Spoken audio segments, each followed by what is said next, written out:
Are you searching for the best in online black radio? Then go to blacktalkradionetwork.com, helping you filter through the noise. Real talk, black talk.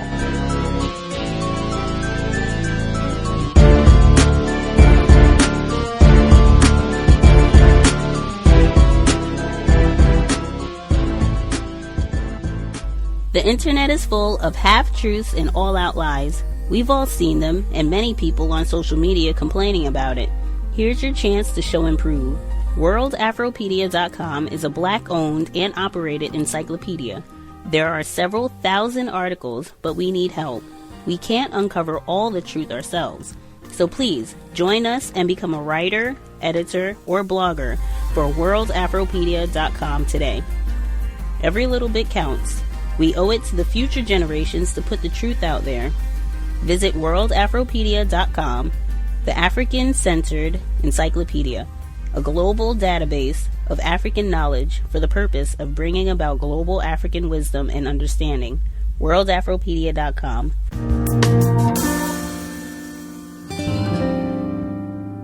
Direct from our newsroom in Washington, in color, this is the CBS Evening News with Walter Cronkite and Russ Hodge in Memphis, Tennessee, Dan Rather in New York, Bernard Kalb in Saigon, Marvin Kalb in Wellington, New Zealand, and Bert Quint in Quezon, South Vietnam. Good evening. Dr. Martin Luther King, the apostle of nonviolence in the civil rights movement, has been shot to death in Memphis, Tennessee. Police have issued an all-points bulletin for a well-dressed young white man seen running from the scene.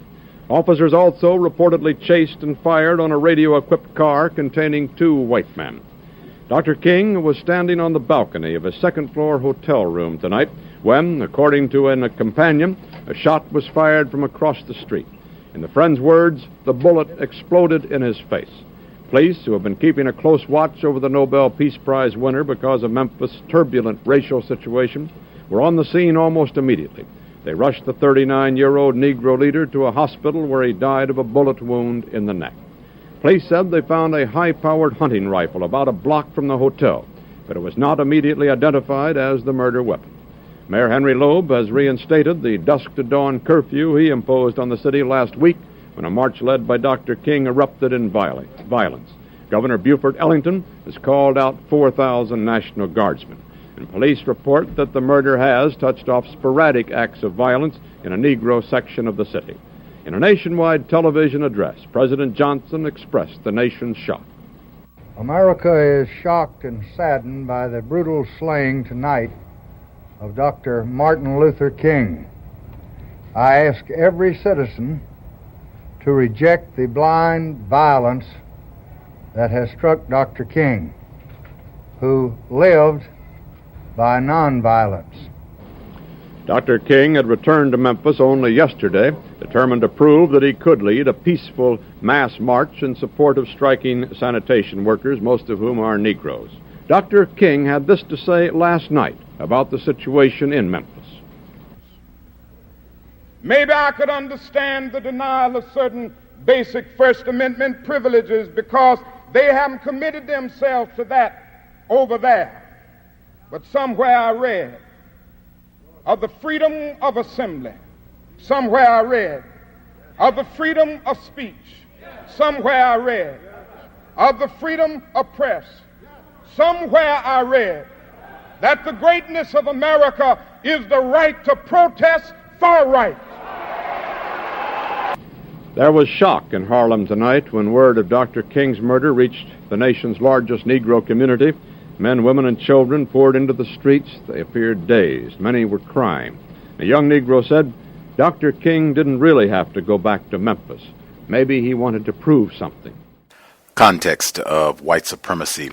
Gus T Renegade in for another broadcast, hopefully to share constructive information on the system of white supremacy. Today's date, Friday, April 28th, 2017. So I have been told this is our 5th study session on the late Mrs. Coretta Scott King, her autobiography, My Life, My Love, My Legacy, as told to Reverend Dr. Barbara Reynolds. We are picking up on chapter 14. In the text, the opening segment lets you know where we will arrive today. Also today, welcome Felicia Rashad. I think we had folks before who looked at the audiobook and saw that there are multiple narrators listed, and Felicia Rashad is listed as one of the narrators. And if you've listened to a good chunk of the book so far and know Felicia Rashad, that will change today. Stay tuned. With that, we will go ahead and get started. Folks can remain alert if you have any notes that stand out, things you would like to share.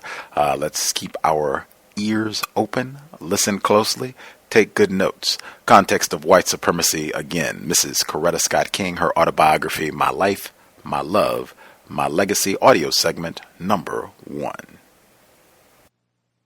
14.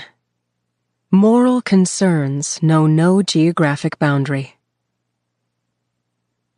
Shortly after our Selma campaign ended, Martin told me, "The doctor is always telling me how badly I need a vacation. So come on to the Bahamas with me." We were still in the process of getting our new house in Atlanta renovated.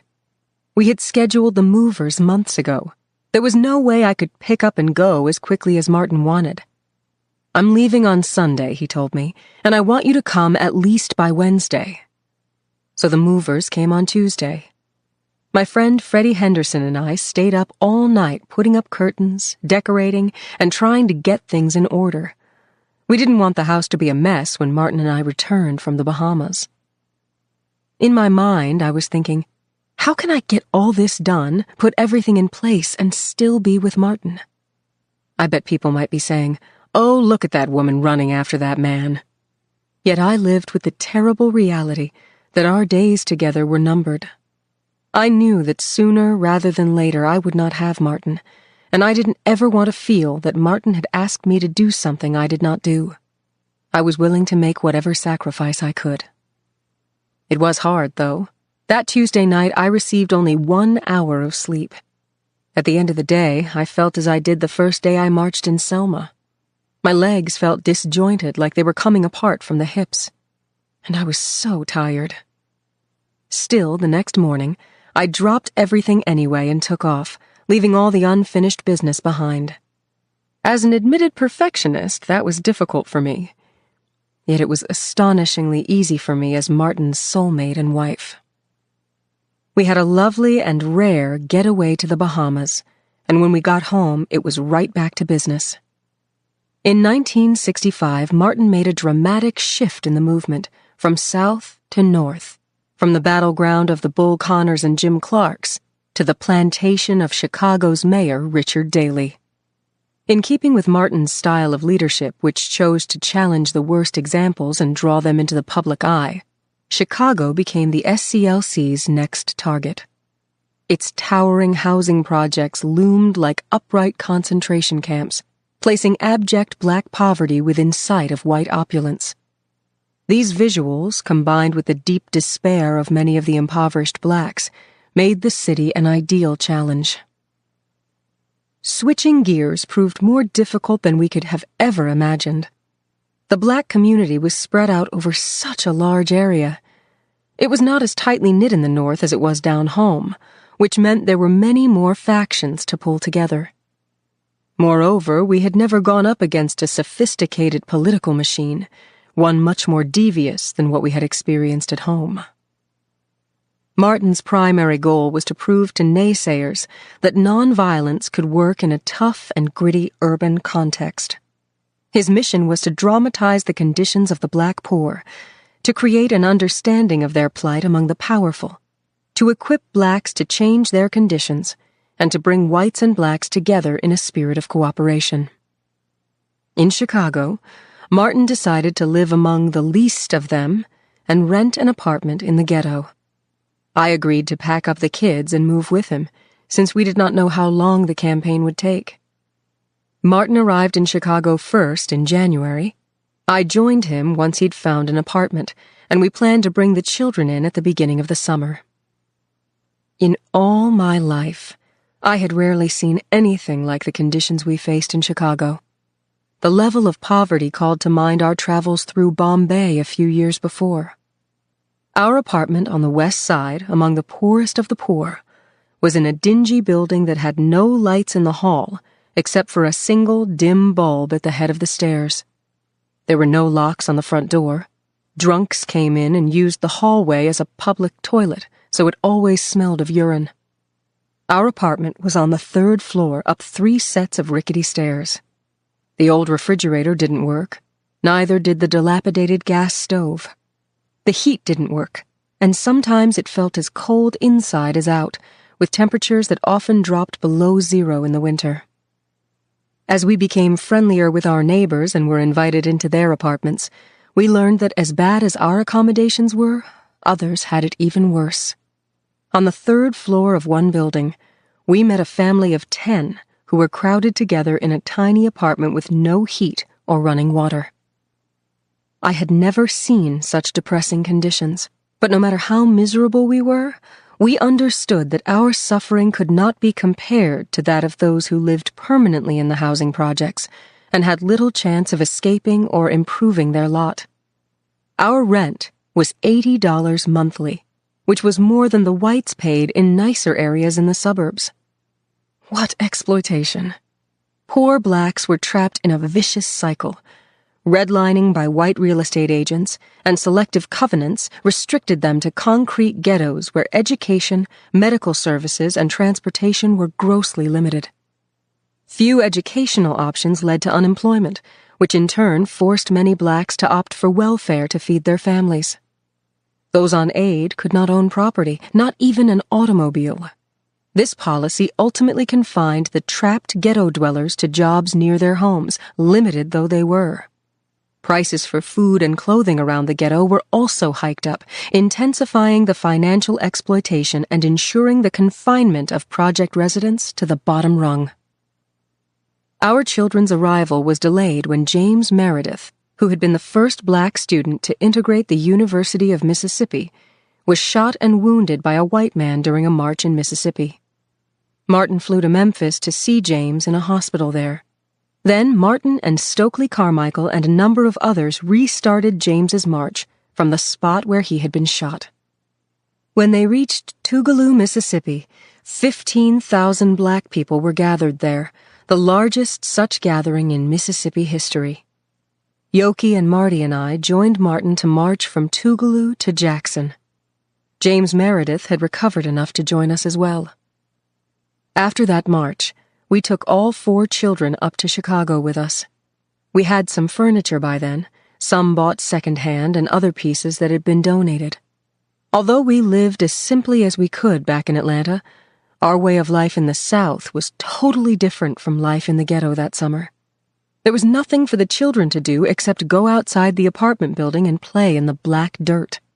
There was nothing green anywhere. Even the playground was black dirt. The moment they were dressed and went outdoors, their clothes were soiled. And when I tried to keep them inside, their tempers flared. There were shouting and pushing matches, which didn't happen often at home, where they had plenty of room to run off their pent-up energies. The Chicago Freedom Movement's first big rally and demonstration, which had been in the works for more than a year, was planned for July 10, 1966, at Soldier Field. An unprecedented 45,000 people showed up. We took all 4 children to the platform, including Bunny, who was only 3. Mahalia Jackson sang. There were speeches, and then Martin read his list of demands for social justice in Chicago. The demands were of real estate boards, banks, the mayor, the city council, the Chicago Housing Authority, politicians, businesses, unions, the governor, the federal government, and of the people. This was a Sunday, so of course City Hall was closed. Still, Martin led that enormous crowd to City Hall and nailed the demands to the closed City Hall door, just as his namesake Martin Luther had done with his 95 Theses centuries ago in Wittenberg. The march was a beautiful, nonviolent demonstration. We had planned to allow our 3 older children to march with us, but when Bunny heard her sister and brothers talking, she started asking, "When are we going to march?" And when the speeches were over, she said, "But we haven't marched yet." I said to Martin, "What are we going to do about Bunny?" and he replied, "Let her march with us." He was particularly unable to resist her wishes in those days. So even though she fell asleep and was carried more than half the distance by Bernard Lee and Andy Young, Bunny marched with us, and that was the only time our family ever marched together. I wish we had thought to get a picture of it. The next evening, before a mass meeting, Martin and I went to dinner at Mahalia Jackson's house, and after dinner, on our way to the meeting, we ran into our first riot. The outbreak had started when police turned off fire hydrants that young people who lacked access to swimming pools were using to cool off. The youths started throwing rocks and breaking windows, and then the gangs got involved. Several black youths were beaten, others were arrested. 2 gangs, the Cobras and the Vice Lords, threatened to tear the city up if the prisoners weren't released.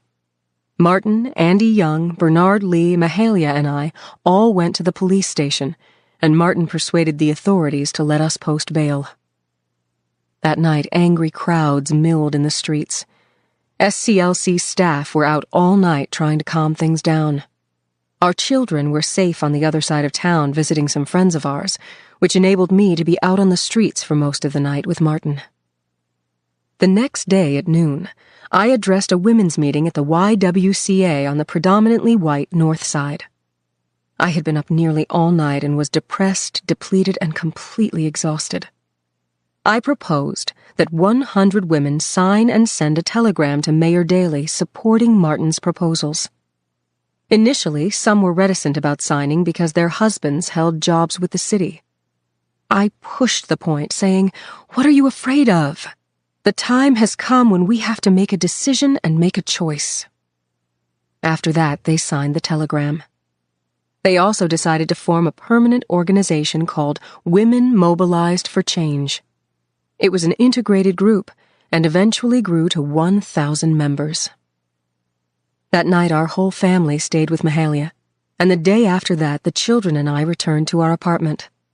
The next night, Wednesday, July 13th, Martin was addressing a mass meeting on the west side, and I was going to speak to a group on the north side, taking the children with me because I didn't have a babysitter. While the children and I were getting ready to go, we heard glass shatter in the street.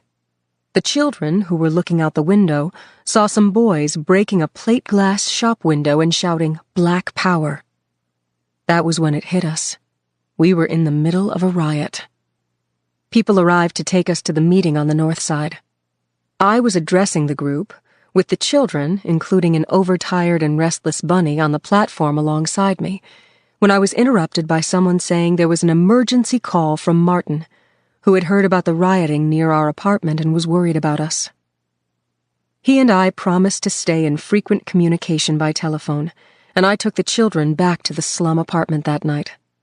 It was a nightmare. We traveled back through more glass breaking and through more shots being fired. The rioting went on for most of the night. Eventually, we went to bed, listening to the shooting.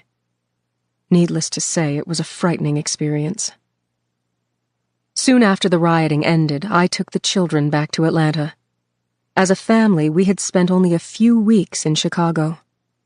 Meanwhile, the SCLC changed its focus in Chicago to concentrate solely on demonstrations for open housing and an end to economic exploitation. There was tremendous resistance to these efforts. Bricks and bottles were thrown at Martin and his aides as they marched through the lily-white suburb of Marquette Park in a push for open housing. Some of the same type of people who had confronted us in Selma and Birmingham confronted us as we marched in that Chicago suburb. Swastikas and Nazi flags waved. Someone hit Martin in the head with a rock which brought him to his knees, although he was not seriously injured. He told me, "I've been in many demonstrations all across the South, but I can say that I have never seen, even in Mississippi, mobs as hostile and as hate-filled as in Chicago." Finally, on August 26, 1966, the Chicago movement came to an end. The SCLC, Mayor Daley, the Real Estate Board, and the Chicago Housing Authority inked an agreement on open housing. It did not live up to its promise, however. As soon as we left, city officials continued to do business as usual. That said, there were at least 2 lasting victories. In 1962 in Atlanta, the SCLC had established a program called Operation Breadbasket, which aimed to take the movement to the next level in its fight for equal economic rights. Now that we were able to get on the bus, we needed to be able to afford the cost of the ride, or even to own the bus company. In Chicago, starting in 1966, Operation Breadbasket, under the able leadership of the Reverend Jesse Jackson, pushed for job promotions, business opportunities, and an end to economic exploitation of the poor, such as the supermarket chain's practice of selling inferior products at exorbitant prices in the ghetto. In addition, some of the gang members we lived and worked with put down their guns and dependence on violence and marched with us, using nothing but their bodies and their faith to protect themselves against the evil of their enemies. Despite the Daily Machine's unwillingness to honor its commitments, I believe the seeds of nonviolence and direct action we planted, along with our challenge to decades of entrenched economic exploitation, have produced a rich harvest that lingers to this day. Personally, I saw Chicago as a first step in spreading our wings. We broke out of the box and moved beyond our southern borders. The northern drive was not without its critics, of course. There were those who believed we should not have stepped beyond the Mason-Dixon line. To the contrary, I say that moral concerns and matters that prick the conscience know no geographic boundaries. After receiving the Nobel Peace Prize, Martin also began to talk more about carrying the philosophy of nonviolence beyond American soil. In 1965, at an SCLC retreat, Martin asked me to make a general statement about why we should take a public stand against the Vietnam War. I talked about how it would continue to drain resources from education, housing, health, and other badly needed social programs. I said, "Why do you think we got the Nobel Prize? It was not just for civil rights. Peace and justice are indivisible." Still, the Reverend Otis Moss of Cleveland was the only SCLC board member who encouraged Martin to support peace in Vietnam. All the other members argued that his position would dry up donations to the SCLC because an anti-war stance would upset too many whites and make us appear unpatriotic. For the next 2 years, Martin agonized over his silence, quietly working behind the scenes on anti-war public policy, raising his concerns about the war in private meetings with the president and in a meeting with UN Ambassador Arthur Goldberg, where Martin called for a halt to the bombing of North Vietnam while more peaceful diplomatic efforts were pursued. In the meantime, since the spotlight shone so brightly on Martin, the press overlooked my agenda and activities, which had been deeply pro-peace and anti-war since my days at Antioch. I was called upon to participate in a number of anti-war campaigns. For example, in 1965, Martin and I were invited to speak at a major rally in Madison Square Garden protesting the Vietnam War, and while Martin decided not to attend, I participated. In fact, I was the only woman and one of only 2 blacks invited to speak. I also continued my affiliation with Women's Strike for Peace, the group I traveled to Geneva with in 1962 on a peace mission. Until 1967, Martin had been content to leave it to me to march, protest, and mount public challenges to the war in Vietnam. With my history of anti-war activism, it was easier to assuage his conscience about not being more strongly involved himself. We were always a team, so he felt that, well, at least one of us is involved. In March 1967, Martin led his first anti-war march in Chicago, and a few days after the march, he made it clear through the press that he had marched as an individual, as a clergyman, as one who is greatly concerned about peace, and not as the leader of the SCLC. Then on April 4, 1967, he gave a speech at Riverside Church in New York City to a large gathering of clergy and laymen. It was entitled Beyond Vietnam, and was one of the most courageous and prophetic speeches he ever delivered. He pointed out that If America's soul becomes totally poisoned, part of the autopsy must read Vietnam. He noted that African Americans were dying in disproportionate numbers in Vietnam and called it a reflection of the Negro's position in America. We are taking the black young men who had been crippled by our society and sending them 8,000 miles away to guarantee liberties in Southeast Asia, which they have not found in Southwest Georgia and East Harlem. Martin knew what would happen once he took this position. Virtually every major newspaper in America, including much of the black press, lambasted him. Members of Congress, his fellow civil rights leaders, and brethren of the cloth joined the parade of criticism, accusing Martin either of not sticking to the civil rights struggle or of aiding communism. SCLC funds did suffer. Friends, such as Roy Wilkins, blasted him publicly. But his answer was this: cowardice asks the question, is it safe? Expediency asks the question, is it politic? And vanity comes along and asks the question, is it popular? But conscience asks the question, is it right? And there comes a time when one must take a position that is neither safe, nor politic, nor popular, but he must do it because conscience tells him it is right. In spite of the opposition, Martin took part in the Spring Mobilization for Peace in New York City on Saturday, April 15, 1967. When the march was announced, I told Martin, "Finally, I will be able to march with you. All these years I've been marching for peace alone, or as the only black and certainly the only woman." But Martin said, "I want you to go to the West Coast and lead that one. They need you out there. I will be on the East Coast." I told him how much I'd looked forward to being with him, but in the end, I went to San Francisco, where I was needed. About 60,000 people participated in the San Francisco March, and about 250,000 participated in the New York March led by Martin. After the march, the criticism against Martin's pro-peace views grew even stronger. But he was merely practicing what he had often preached, and what we both believed. If you have never found something so dear and so precious to you that you will die for it, then you aren't fit to live, he wrote. 15. I don't want you to grieve for me. In the early months of 1968, Martin was terribly distressed. I had not seen him like this before, and it was heartbreaking for me. When he became depressed, I could usually find the words to help comfort him, to lift him out of the depths of his discouragement. But now my words took root only for a moment. Since 1964, riots had been breaking out in urban cities across America each summer.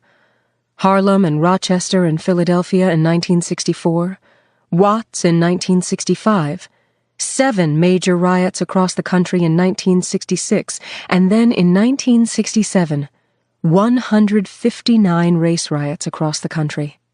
Hundreds were injured. Scores were killed. Each summer, as the temperatures started rising, so did tempers, anguish, and rage. Usually the root cause was police brutality, but sometimes it was a lack of jobs. Sometimes the cause was not easily understood. Martin and I felt that if the rioting continued, America would either fall into the throes of anarchy or become a right-wing police state. Of course, neither was acceptable, and Martin felt that something had to be done to steer the nation away from this deadly intersection. While he condemned the violence, he also understood that moral and economic issues lay at its root, issues that America might not have the resolve to fix. During each of those harrowing hot summer days, Martin took the rioting to heart. It was so like him to be his own toughest critic. Here he was, a prophet of nonviolence, watching as values entirely opposite of his moved to the forefront. The movement had accomplished so much. Civil rights bills had passed, schools, lunch counters, and housing were being desegregated, but maybe it wasn't happening fast enough. So little time. So much to be done.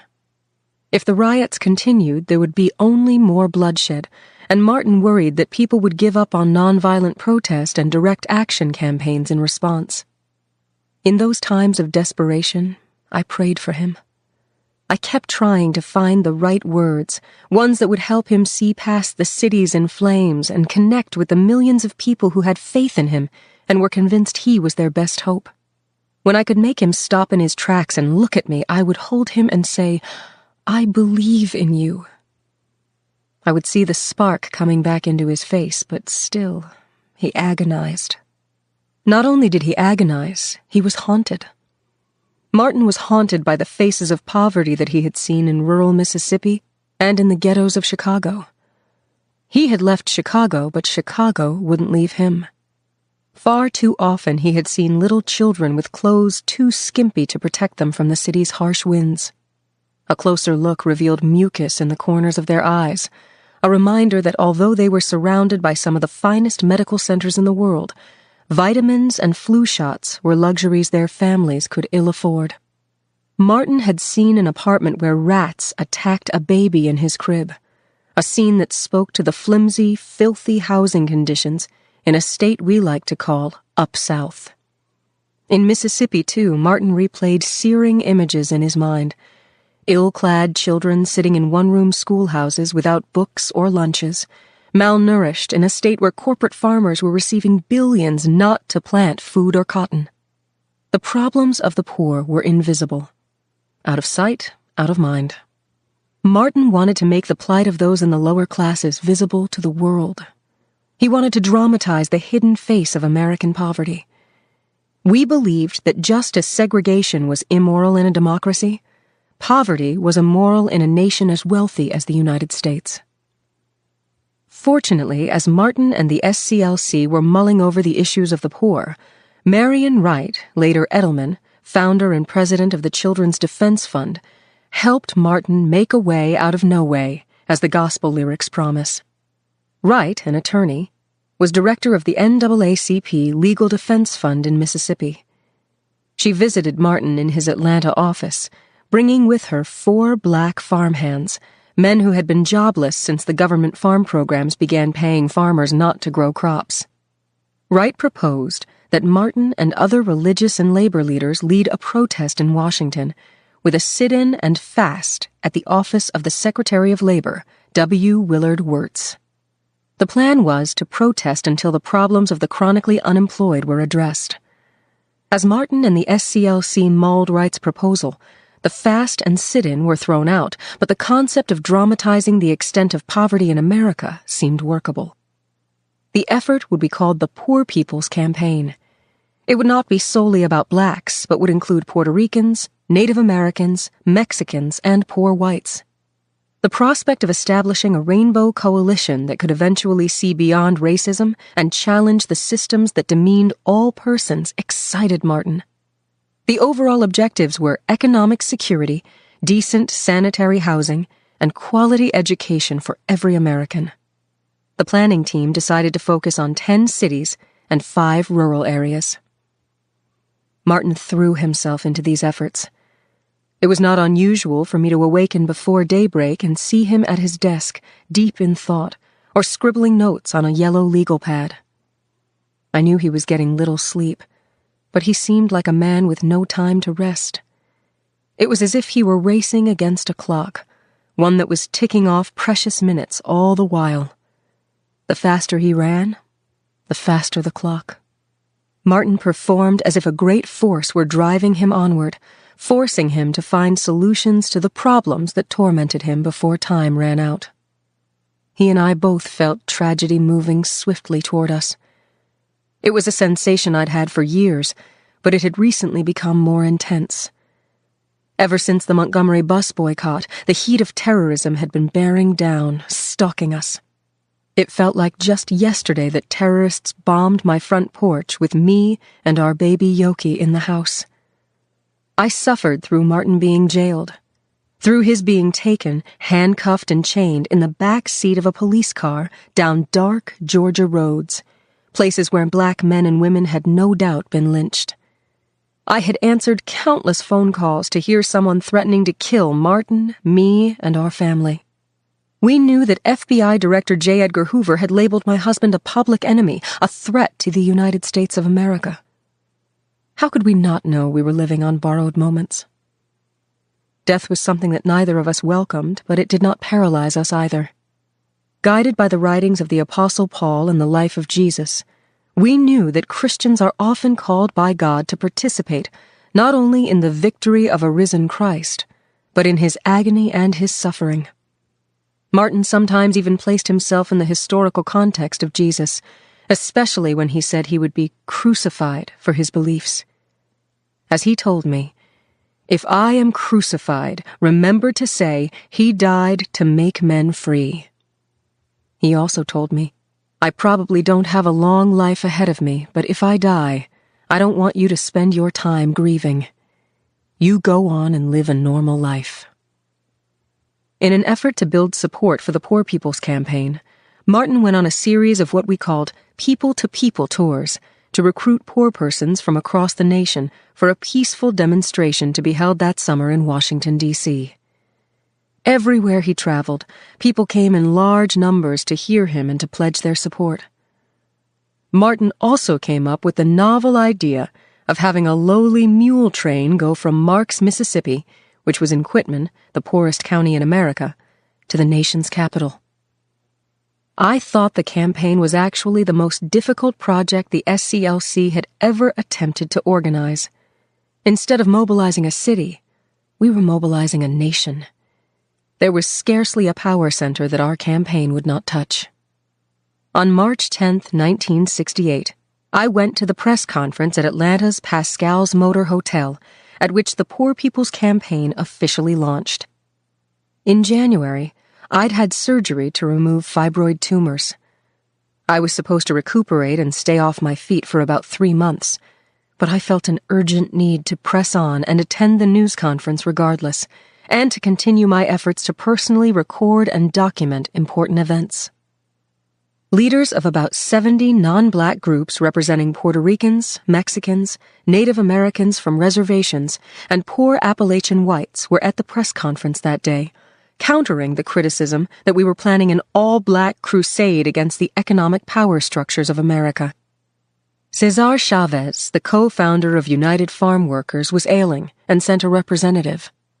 Wallace Mad Bear Anderson spoke for a poor Iroquois confederation from upstate New York, and Peggy Terry, reportedly raised by a Kentucky KKK family yet now a member of CORE and SNCC, was also there. Despite this diverse group of fired-up people who had traveled across the nation to the heart of Black Atlanta to address an American problem, the press coverage was negative, as I'd anticipated. Now that the movement was showing enough muscle to unify protesters across a broad spectrum of ethnic and economic groups, we had become the enemy. We were opposed not only by much of the media, but by members of Congress and some of the Johnson administration, although LBJ himself had been very supportive of our past efforts. As I attempted to rest in the wake of my surgery, Martin decided that he too would take a short break. The doctors had been ordering it. He knew he needed a rest, and everyone around him agreed that he was pushing himself too hard. Sometimes he would keep his inner circle, Andy, Bernard Lee, and Ralph, up until 4 a.m., probing and pushing for the correct course of future actions. Andy once wondered aloud if Martin had declared a moratorium on sleep. At the suggestion of his doctor, he finally decided to take a short vacation. On March 12th, right before he left, he phoned me from his office and asked, "Corey, did you get the flowers?" "Not so far," I told him. He explained that he'd gone to a florist and picked some out especially for me. I eagerly awaited their arrival, and indeed, as he returned home to pick up his bag to go to the airport, the flowers arrived. They were beautiful red carnations, but when I touched them, I was surprised to discover that they were artificial. Martin had never given me artificial flowers before. It seemed so unlike him. That night I complimented him on their beauty, but asked whether the florist had picked artificial flowers by mistake. It was not a mistake at all. "I wanted to give you something that you could always keep," he said. Those red carnations were the last flowers I ever received from Martin. Did he have a premonition of what was to come? I will never know for certain, but the flowers certainly suggested that he did. They were his prelude to goodbye. When he returned from vacation and refocused his energies on the Poor People's Campaign, a garbage workers' strike in Memphis grabbed our attention. On February 23rd, a small, peaceful march by the Sanitation Workers Union Local 1733 of the American Federation of State, County, and Municipal Employees, AFSCME, was broken up by police officers using clubs and mace, the squad cars charging in like a cavalry. This outraged not only blacks but some whites as well, including the predominantly white AFL-CIO labor union. At the invitation of Jim Lawson, who headed the SCLC's Memphis affiliate, Martin agreed to lead a protest march on March 28th. Before the protest, however, on March 23rd, Martin took advantage of an opportunity to take Marty and Dexter on a people-to-people trip through rural Georgia. Whenever he could, he tried to include the children in his work. We wanted them to have an understanding of his commitment and the cause he championed. As much as I wanted them to take the trip together, I do remember how worried I was when they were late returning. My concern was complicated by their flying in a small chartered Cessna. When they finally arrived, 4 hours behind schedule, the boys were exhausted, though flying with their father and hearing the crowds applaud him was hugely exciting for them. Martin was also exhausted, but after putting the boys to bed, he immediately went back to work. Increasingly, he seemed to be trying to fill every waking hour with something productive. In retrospect, I think that trip was one of the greatest gifts Martin could have given the boys. I am sure it was Martin's hope that they would freeze the memory and carry that picture of their father's commitment with them for the rest of their lives. It was like a snapshot of his character. After all, Martin had no money to leave behind. All he could implant in their consciousness was an outline of his character. On March 28th, Martin went on to Memphis as planned. I was in Washington, participating in a press conference with the Women's International League for Peace and Freedom. In my statement, I discussed the ways in which the Vietnam War, which I had been very vocally against, was negatively contributing to the urban crisis. Social programs for food, housing, and health were being raided to foot the cost of an ever-expanding war. The situation appalled me. Shortly before I boarded the plane for home, I called our Washington office to touch base. As soon as I said who I was, a staff member told me that violence had broken out in Memphis while my husband was leading the march. I needed to know if Martin was all right, so I called Reverend Walter Fauntleroy, who headed the Washington office. Yes, he's fine, but he is terribly depressed, I was told. I felt relieved, but I also knew how badly Martin was hurting. He abhorred violence, and I knew that he would be blaming himself. Later that evening, Martin told me what had happened. He and Ralph arrived late to the march, which had attracted about 8,000 demonstrators.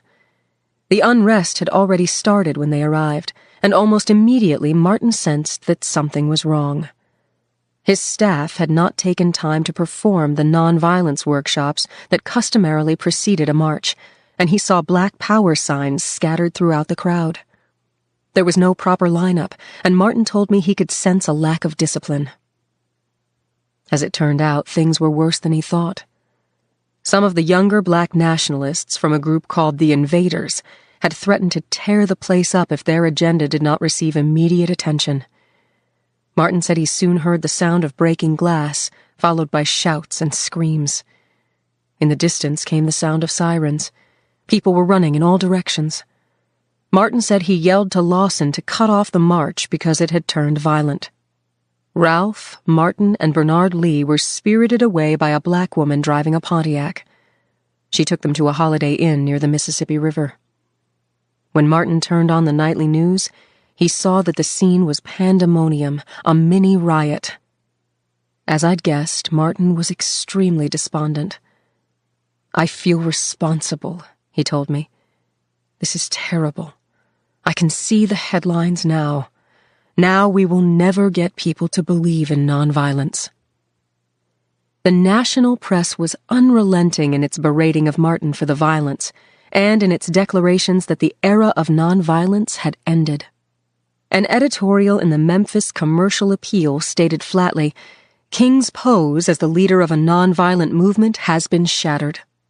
Much later, however, we received confidential information that the youthful invaders who were at the root of the trouble had been infiltrated by the FBI, which used them to discredit my husband. It seemed that Hoover had vowed that King would never have another peaceful demonstration. Memphis offered an opportunity to prove it. At that point, Martin felt he had no choice but to return to Memphis and lead another march to prove the efficacy of nonviolence. That march was scheduled for April 8th. Although he sounded so very low that night, a feeling that showed at the evening press conference, the next morning I learned that he'd had a miraculous turnaround. A different Martin appeared. The fire was back. The words and ideas flowed again. I understand he did a yeoman's job explaining to the press what he thought had gone wrong, in defining the frustrations of the black leadership and restating his commitment to nonviolence. Bernard Lee said, "I had seen him in a lot of press conferences, but rarely was he as profound and eloquent." One perplexed reporter who had been to the earlier press conference noticed the change and asked, "Dr. King, what has happened to you since last night? Who have you talked to?" Martin answered, "I have only talked to God." On April 2nd, Martin met with the SCLC staff and reiterated his belief that a peaceful march in Memphis was key to a successful Poor People's Campaign. The meeting was very lively. It was a little like the Last Supper, at which Christ told Judas that he would betray him and spoke to Peter and the rest of his disciples. Most of the staff were not supportive of Martin's going back to Memphis. They felt it was getting in the way of their bigger project, the Poor People's Campaign. When Jesse Jackson continued to press his objections, Martin barked at him, "If you're so interested in carving out your niche, go ahead, but for God's sake, don't bother me." The meeting became heated, and Martin got upset, but it ended well with a decision to go to Washington by way of Memphis. On April 3rd, Martin prepared to return to Memphis on a 7 a.m. flight. Ralph came over to pick him up at our home. As was usual when Martin traveled, I rose early to prepare breakfast, but neither Ralph nor Martin ate. I followed Martin to the door, kissed him goodbye, and wished him well. The children were still asleep and didn't see him leave. It was an ordinary farewell like thousands of others. As always, Martin promised to call me that evening. We later learned that Hoover had leaked a story to the local media in Memphis, deriding Martin for staying at the Holiday Inn, then considered too fancy for a black leader. Martin, ever sensitive to criticism, checked into the black-owned and operated Lorraine Motel. As promised, Martin called me that night. He explained that although Memphis Mayor Henry Loeb had obtained a federal injunction against the march, he was going to lead it anyway. He told me that he was going to address a mass meeting that night at the Mason Temple. Then Martin said, "I'll call you tomorrow." In one of those inexplicable ironies of history, he wasn't feeling well that night and decided to let Ralph speak in his stead. When Ralph arrived at the Mason Temple, the headquarters of the Church of God in Christ, about 2,000 people had gathered, rather than the hundreds expected, given there was a violent rainstorm raging. A tornado had also been sighted in the area, but even such inclement weather couldn't keep the people away.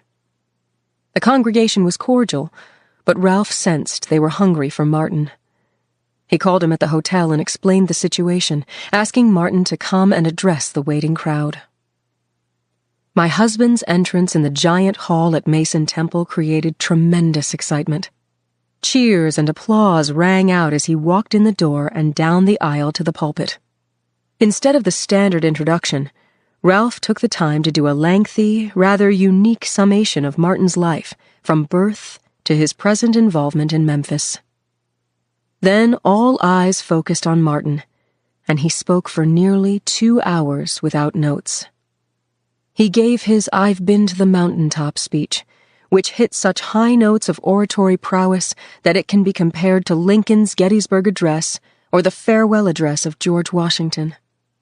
Martin spoke solemnly about the fate of prophets, which had not changed much from the Old Testament era. Most of the biblical prophets and disciples of Christ met tragic ends. Even in his agony, though, Martin's concern was still for the masses. "I've seen the promised land," he told the gathered throng. "I may not get there with you, but I want you to know tonight that we as a people will get to the promised land. Mine eyes have seen the glory of the coming of the Lord." When he finished, there was hardly a dry eye in the church, including for Martin himself, who was overcome with emotion. Earlier, he'd had me copy out several stanzas of the Battle Hymn of the Republic, which included "His truth is marching on," the line he'd planned to use as a conclusion. Caught up in the inspiration of the moment, he forgot to deliver the line. In that speech, he also spoke about me, about how we had traveled the Jericho Road together in Israel. He connected our travel to that of the Good Samaritan, who picked up a wounded man who'd been beaten by robbers. Most of the others traveling by considered what would happen to them if they stopped.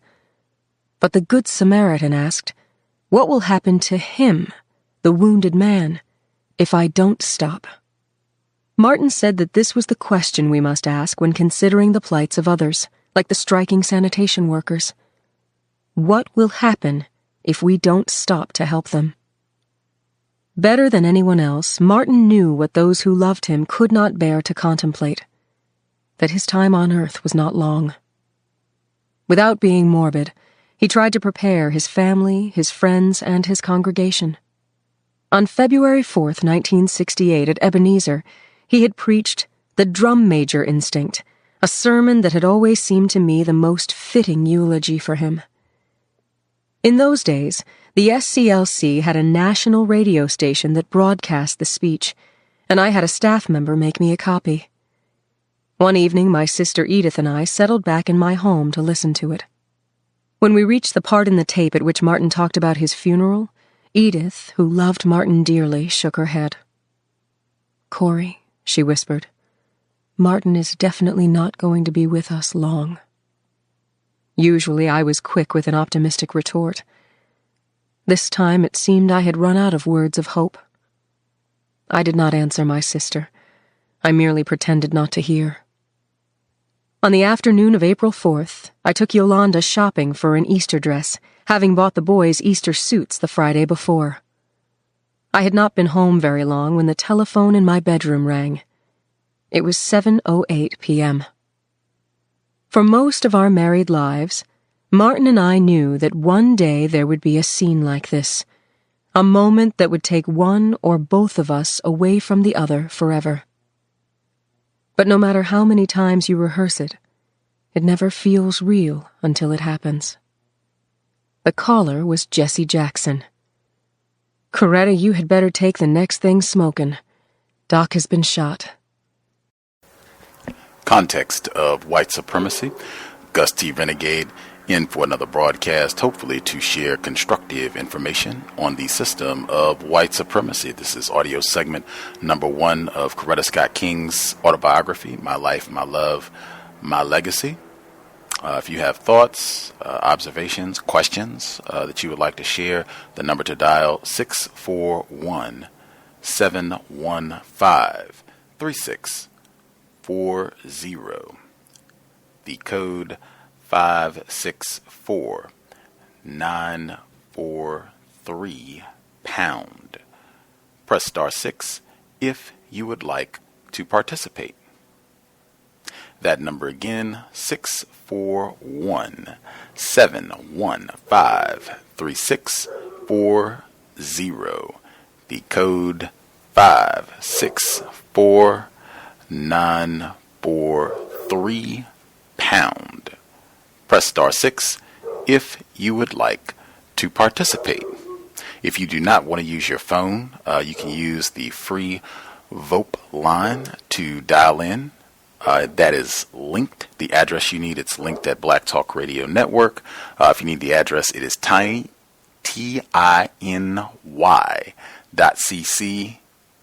/1 race. And that is the number 1. The address again, tiny, TINY.cc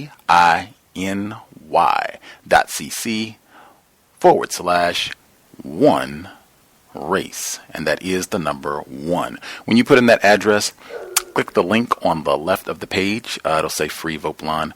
When you click that, it'll open a small window on your screen. On the top line, select the number that I just gave out, which again is 641-715-3640. Next line, it will ask for the code. That code, 564943. Final line, it will ask for a name. You can put in a real name, nickname. You can press random keys. Once you get all that information entered, click the green button at the bottom. It will connect you to the live broadcast. You should be able to hear us. If you are interested in participating, it's the same procedure. Press *6. You'll see the dial pad on your screen. When you do so, press 1. You'll hear the audio prompt. I will see your hand on the screen, and we can get you on the line. Folks that have commentary, if you have a hand up, line should be open. Feel free, share any thoughts, observations, questions. Let's see. Alrighty. Got that one. Can I be heard? Yes, sir. Greetings, Gus, and greetings to all the callers and listeners. The thing that I really appreciate about this book is the way that she presents her activism in light of being the husband of Dr. Martin Luther King. Most people would just probably pass her off as, oh, she's just the wife of Dr. King. But she was an activist, before she even met King, and did her activism work while she was with King. And probably, even if she wasn't married to Dr. King, she would still probably be recognized as one of the leading activists of the civil rights movement. So this is something that I really appreciate this book about, tells more about it. When she mentioned about the riots uptick in the late 60s and all of it being the root cause of police brutality, it vividly reminded me of some of the things that have been going on in the last couple of years now with Ferguson, Baltimore, and all of them being the root cause of police brutality as well. So goes to show you how much things haven't changed much from back then up till now. When she mentioned about the minister shunning Dr. King after his stance, anti-war stance against Vietnam, it kind of reminded me of something here in Chicago that wasn't mentioned in the book about when Dr. King first got here. There wasn't many black ministers that greeted him, and matter of fact, many of the black ministers weren't very happy to see Dr. King, mainly because most of them were controlled by Mayor Daley. So I think maybe 2 or 3 ministers were supportive of Dr. King in Chicago. She used the word when she was describing the bombing, the bombing of her house. She used the word terrorist, which is very accurate in that definition. Most of the time, when you read about bombings back then, they don't use the word terrorist, but she used it, and I appreciate that. When she spoke to Reverend Fauntleroy about how Martin was terribly depressed, it goes to show you the psychological effects that white terrorism has. I'm pretty sure Dr. King has seen much white terrorism, and even to the great Dr. King, it can get to him psychologically, and leads to depression, especially when you're a guy like Dr. King who tries to, is an anti-racist who's trying to do things to battle white supremacy. So, we have to, be mindful of that too, when we confront, white supremacy and white terrorism in that fashion, to make sure that, we're in our right mental mind and state, even though the conditions are not conducive to it. So I'll stop there for now. If we have time, I got some other things, but I'll mute my line. Yes, sir. Glad to hear it. Other folks who dialed in with a hand up, if we have not heard from you, proceed. Can I be heard? I heard both Mr. Demery IV and retired firefighter in Florida. Doesn't matter. Mr. Demery IV, you can go. That wasn't me. Oh, my apologies, Mr. Demery IV. I guess the other male that spoke up, did you want to go? Oh, okay. Can I be heard? Yes, sir.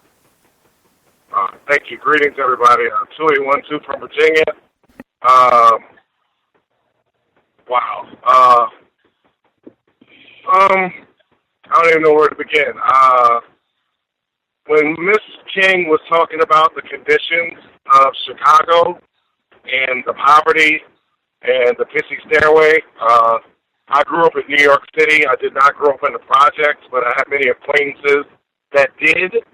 And I just know for a lot of non-white people, sometimes they hear those conditions and they think that they're not real, and they're very, very real. And also, I really like the fact that she compared it to a third world country. And I just think that a lot of the white people know what the conditions are, but I think a lot of black people still, for some reason, don't believe that we don't live in these conditions anymore. Where that's the total opposite of the case in every urban city. And I really found that interesting. Another thing I thought of was when Gus was speaking in The Warmth of Other Suns, and how, for some reason, a lot of people can't understand why young black males in particular turn to crime and sell drugs, because white supremacists have created these environments.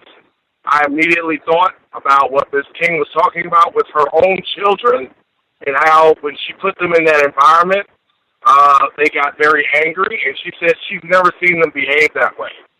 And I think that it would be correct to say that all across the world, the system of white supremacy has created non-white people, specifically black people, everywhere you look. Where you have poverty, where you have separation, there's a lot of frustration, and you see those behaviors.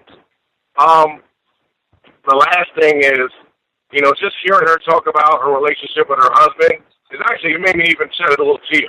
A lot of black self-respect there, but, it's 2017, and, Miss King had to feel that same phone call that, unfortunately, many a black mother has had to feel last year with the people that died in Charleston. The same deal, and it's just, it just makes you want to take this problem extremely seriously, and it's a wonderful book, and that's all I got here. Thanks. I'll be in my line. Good to hear from you. Other folks who have a hand up that we have not heard from, please proceed. Can I be heard? Yes, sir. I took a lot of notes, so I'm gonna try to go real fast, and it's based on what I heard with the first half reading and things that I've studied along the way also. First, Dr. King, he would come periodically to Miami a few times, and via him going to the Bahamas, and they stayed at a famous Hampton House. It was called, which is almost in every area. Black people had problems with accommodations, and there was normally maybe one hotel that was owned and operated, or at least operated by black people, and where you can have some sort of comfort when you're out of town. Number two, I have down here Dr. King's Earnest to Soul. problems of racism. He made errors, but he was honest and very sincere. And I thought about that when I was thinking about Chicago. Chicago's projects were some of the worst living conditions in the world. I've seen them for myself. Number 4, the protests. I have down here, the protests of racism became more shows than substance. And of course, the activity is not enough to neutralize the system of racist white supremacy. He also led a real large march in Detroit, I think maybe a little bit before. And we know how Detroit is right now.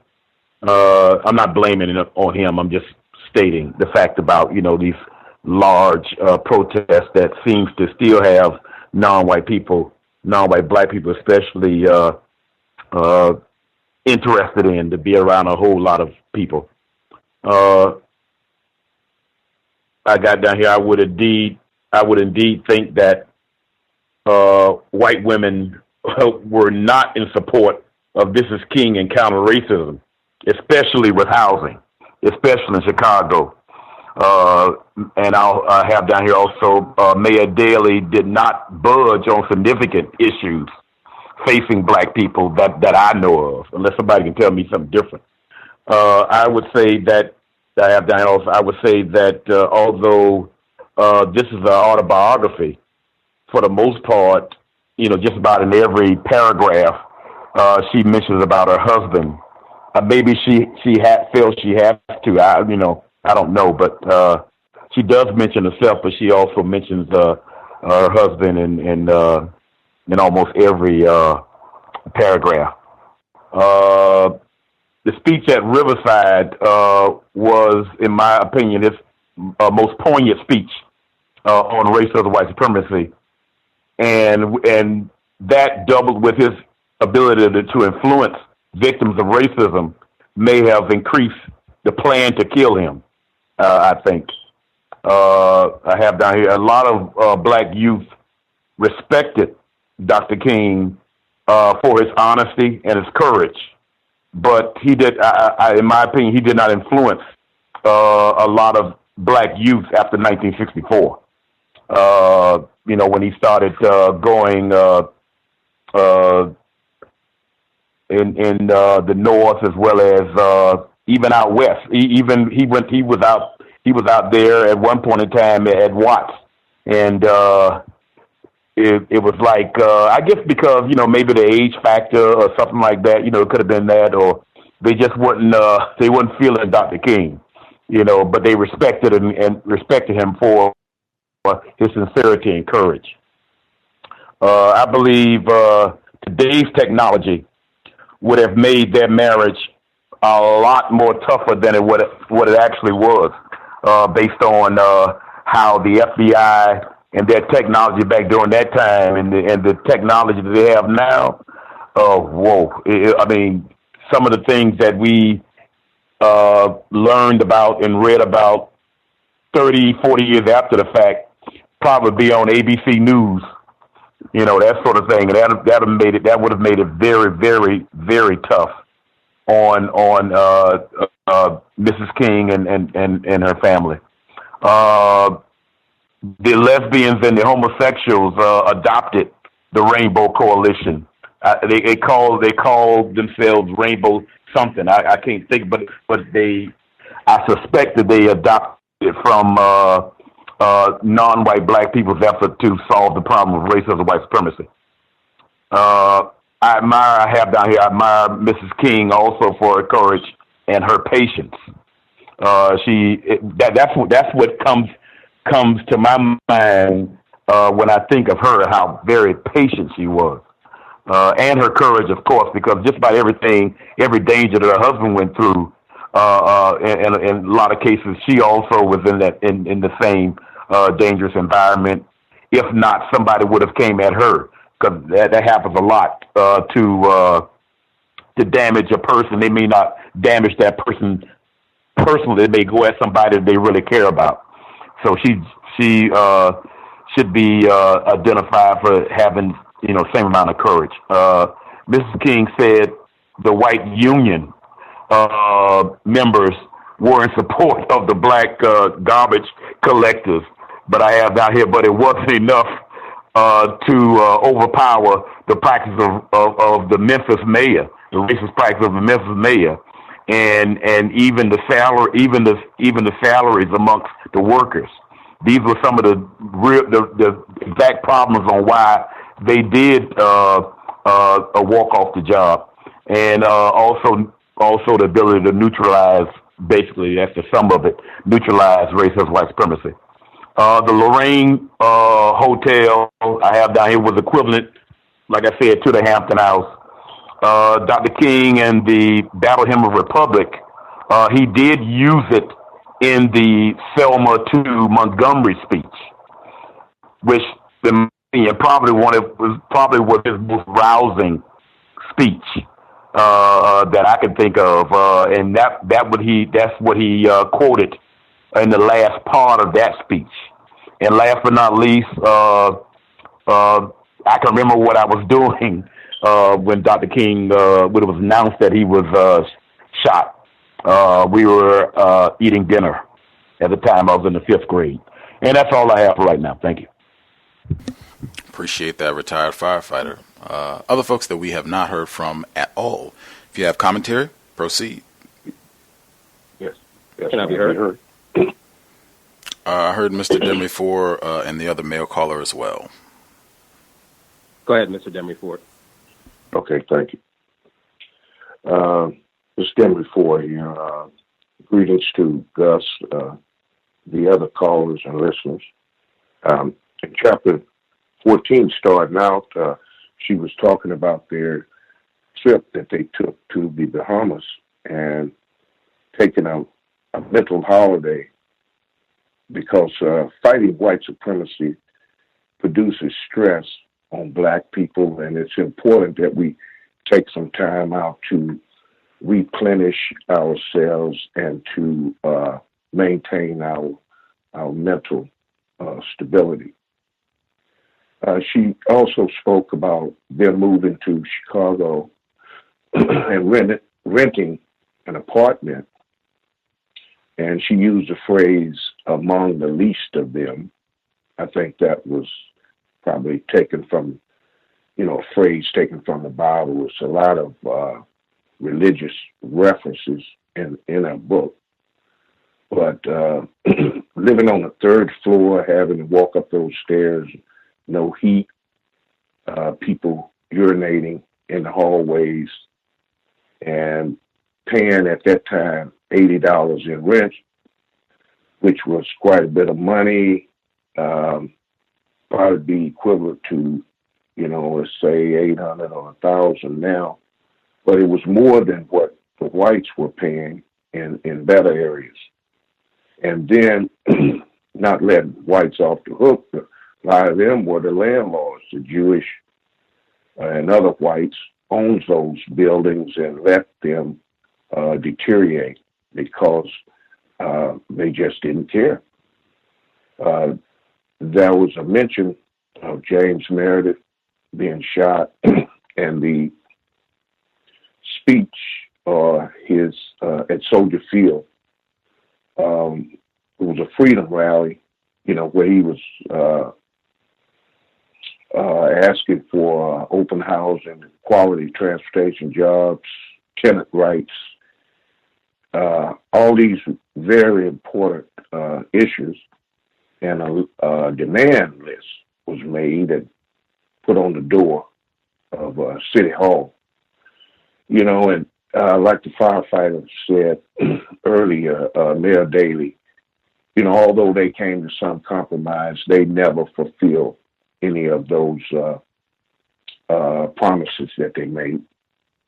And she mentioned how they had tremendous resistance against people mobilizing, for human rights, and that's white people, holding black people back, resisting them from, they were the cause, and then stopping black people from achieving some degree of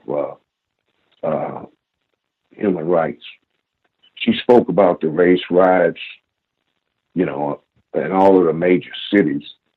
And you can see that all these disparities that was facing black people, why you would be angry like that, and police brutality part of it. And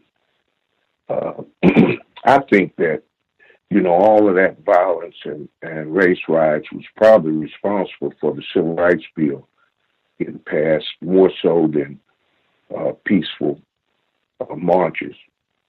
She mentioned the phrase, she said, out of sight, out of mind, when she was talking about the poor people, when they started their Poor People campaign.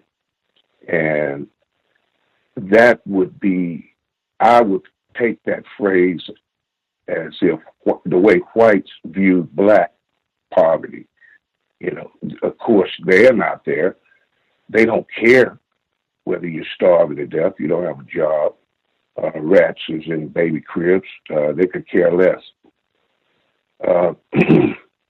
I think that when he started the Poor People campaign, it started bringing other non-white people together in search of housing, education, jobs.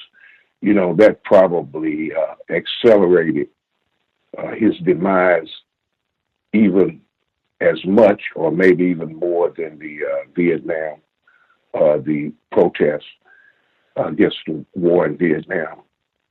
And she mentioned taking the kids on, he took his sons on a march. It's important that we teach the young people about struggles that black people have had for human rights, and that they don't get sidetracked into thinking that all this, just came about because of the benevolence of white people. And one last thing, when he moved he had planned to stay in Holiday Inn, and then they moved him to that Lorraine Motel. Hoover had something to do with that. I think the FBI was part of that. They already had that shooter in place. I visited the Lorraine Motel. I went over to that building. I looked right through that bathroom window where James Earl Ray took that shot. And it's one last thing I want to say about the Lorraine Motel is a lady that sets out in front of that. She's been protesting for, 15, 20, maybe 25, 30 years. And she just sits there every day with a sign. I went over to talk to her.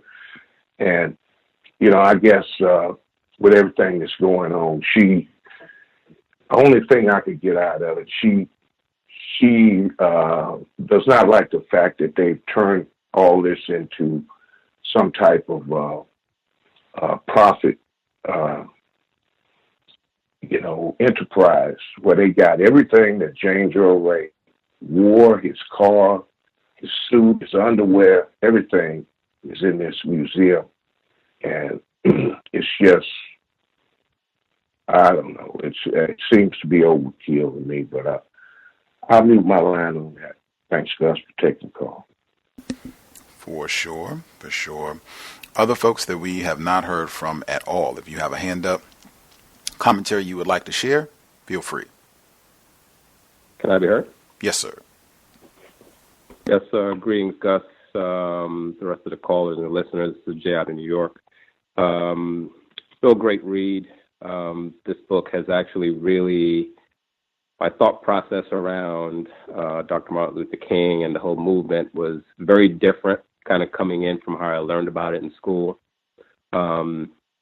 Also how I attached it to white supremacy itself and seeing how it kind of brought us to where we are today. But this book has really kind of like placed me into the day-to-day, which kind of helped me connect back to the individuals that were in place. So just want to commend Dr. King and Mrs. King for huge Black self-respect. And I think a couple of the callers mentioned it earlier, just in reference to that activity when they moved to Chicago, looking to be in the Chicago area and living in the projects. I grew up in Brooklyn, and Like an earlier caller, I didn't live in the projects myself, but all of my friends did, so I was there a lot. And those activities, just like she mentioned it in Chicago, I mean, it's widespread. So no matter where you go, it's the same.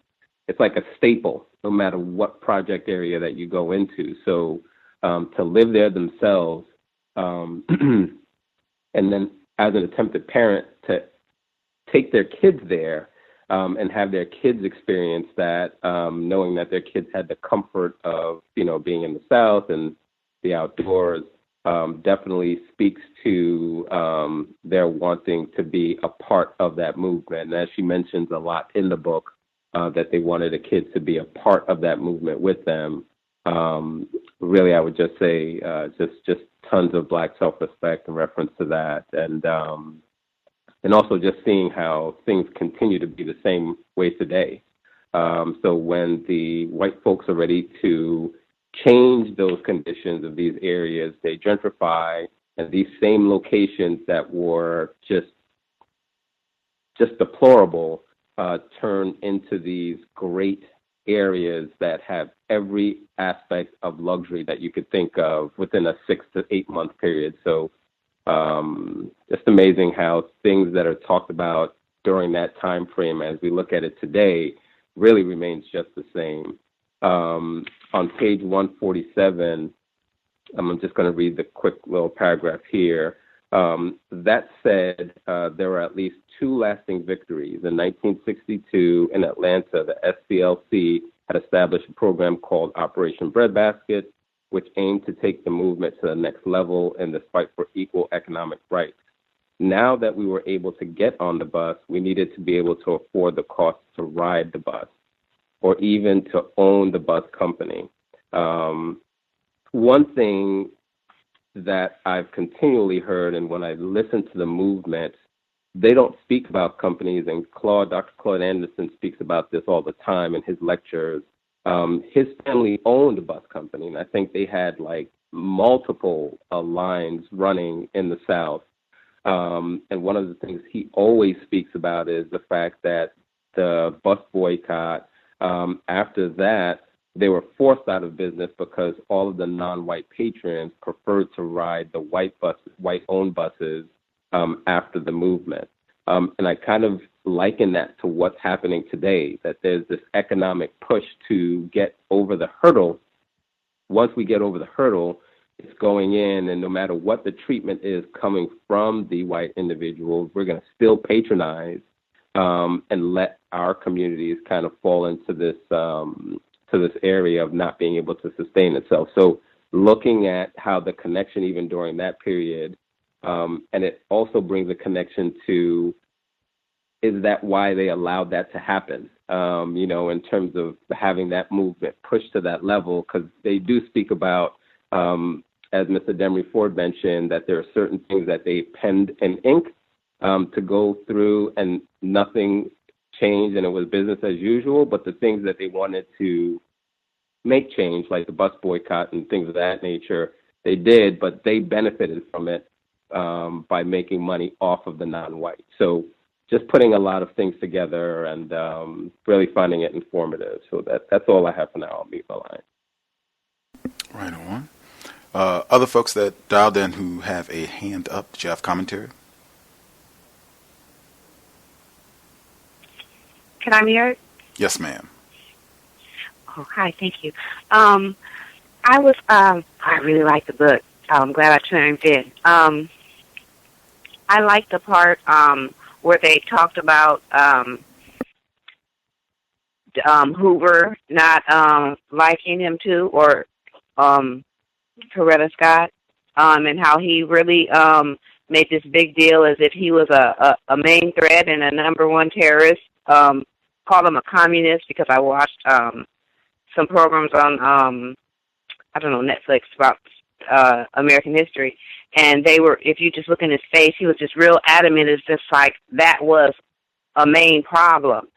Martin Luther King Jr., and regardless of if he was violent or not, his agenda, anybody, that is not what he wanted us to do, any of the stuff that Martin Luther King was doing or even think about that. So that was interesting. And how they still do it now. They kind of demonize and make it seem like you're anti-American if you go against the mistreatment.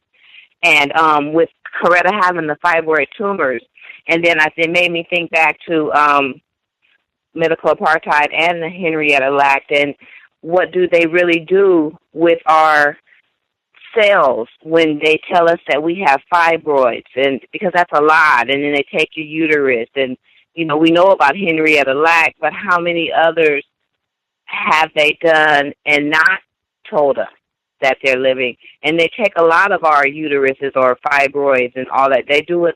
It's quite often with us telling us that. But I'll mute my line, and thank you for taking my call. Yes, ma'am. Other folks, anybody we missed who has a hand up, commentary they wanted to share that we have not heard from? Got everybody? Okay. We have more time. We still have about 20 minutes or so. So please do not wait till the last minute if you think you do have something that you would like to share, question, comment. Actually, before I even get to some of my direct comments from the book, since the text was mentioned, and it is one of Gus's top 5 books all time, and the author happens to be extraordinarily gorgeous, Isabel Wilkerson. Still angry I missed her when she was here in Seattle recently. She talks extensively about the black migration, and specifically Chicago. That's a very important city in the black migration. She talks about Dr. King's experience in Chicago. One of the main characters, Ida Mae Gladney, I'm sure Mr. Demry remembers her. She went to hear Dr. King give one of his speeches in Chicago. She talks about, him bringing his family there and staying and everything. One of the great anecdotes, since Mahalia Jackson also has been mentioned in the text, but one of the great anecdotes from The Warmth of Other Suns, Miss Jackson moved to Chicago as well, part of that migration. Isabel Wilkerson writes, "It happened to ordinary people, and it is terrorism. Black people moving into various parts of Chicago had their houses bombed, just like Birmingham, just like what you heard from Coretta Scott King happening to her multiple times, terrorism. So it happened to ordinary people like Ida Mae Gladney and to celebrities like Mahalia Jackson, the leading gospel singer of her day. When she began looking for a house in a well-to-do section of the South Side, Chicago, people held meetings up and down the block. A Catholic priest rallied his parishioners and told them not to sell to her the religion of white supremacy. You'd have thought the atomic bomb was coming instead of me," the singer said. She got calls in the middle of the night, I feel like I heard that before, warning her, "You move into that house and we'll blow it up with dynamite. You're going to need more than your gospel songs and prayers to save you." She bought the house. It was a sprawling red brick ranch and the house of her dreams, coming as she had from the back country of Louisiana. A doctor had broken ranks and sold it to her. As soon as she moved in, the neighbors shot rifle bullets through her windows. The police were posted outside her house for close to a year. One by one, she said, they sold their houses and moved away. As fast as a house came on the market, a colored family would buy it. Even Hyde Park, an island of sophistication just north of Ida Mae's working-class neighborhood of South Shore, succumbed to the same fears and raw emotion that overtook the rest of the city's South Side. Shall we sacrifice our property for a third of its value and run like rats from a burning ship, said a handbill circulated among white residents trying to keep blacks on the other side of State Street? Or shall we put up a united front to keep Hyde Park desirable for ourselves? I'll stop there, but it's very extensive. I thought that was a great passage from the book, because I would almost say, even with all the detail and everything in this book, I would say it's still kind of mild with how ugly things were in Chicago, and probably on the whole. I think many people have said it would be the half has never been told. I think that is apropos. I think that is why Edward Baptist titled the book as he did, that it would be difficult to accurately write all of the horrors of white supremacy. And even if you could, you probably would not want to read such a text. But I definitely got that feeling this week. I felt that at a few points before, but I felt it definitely, and it might just be because I know a little bit more detail about some of the things that happened in this. We've read Warmth of Other Suns. Some of the books that we've done in the book study have covered this. So, yeah, but I felt that this week. Moving back to the text, some of the main things that stood out for me. I thought it was great, Dr. King noting the disproportionate number of black people that were dying in the conflict in Vietnam. Actually, I can go all the way back and do it chronologically. I thought it was great. I think one of our callers pointed this out previously, that they were paying, the black people were paying higher rent for horrendous living conditions, higher rent than what white people were paying for outstanding quality of residential housing. That is that's covered extensively in The Warmth of Other Suns. Beryl Satter, family property. She is a suspected race soldier. She was a guest on this program. Talks about that extensively as well. Ta-Nehisi Coates about reparations. He's written about that extensively. We've talked about that a lot on the program. Continues. You can even think about that with the recent insurance information that was released about black people paying higher insurance rates. Let's see. They mentioned the legend, James Meredith. Dr. King said that he had just the highest regard for the courage of James Meredith, as do I. Another brilliant illustration of black self-respect. Let's see. Just the black dirt, I think many people, I think Thomas in New York and others have noted, I think Mr. Fuller as well have noted that areas where racists want to warehouse black people, no green. Like, that's how you know, oh, that's where the niggers are. No green, no grass, no trees, no flowers, nothing. Just dirt. And I think she emphasized it here, black dirt. I thought Mr. Fuller, I was reminded of him a few times when they go to Chicago, and Mahalia Jackson, they go to Chicago and he says, Martin read his list of demands. The Godfather, you make demands. You're going to do this, or, you know, maybe you won't be around for the next holiday. You know, like, that's when you make demands. If all you're going to do is sing songs or whatever, you don't have the power to make people treat you correctly, get, you know, what it is that you want. You're not making demands. You're just making requests. I view that as just, you know, being accurate, being logical, and making sure that we use the best terms when we talk about things, particularly we talk about racism. I already got my Mahalia Jackson in.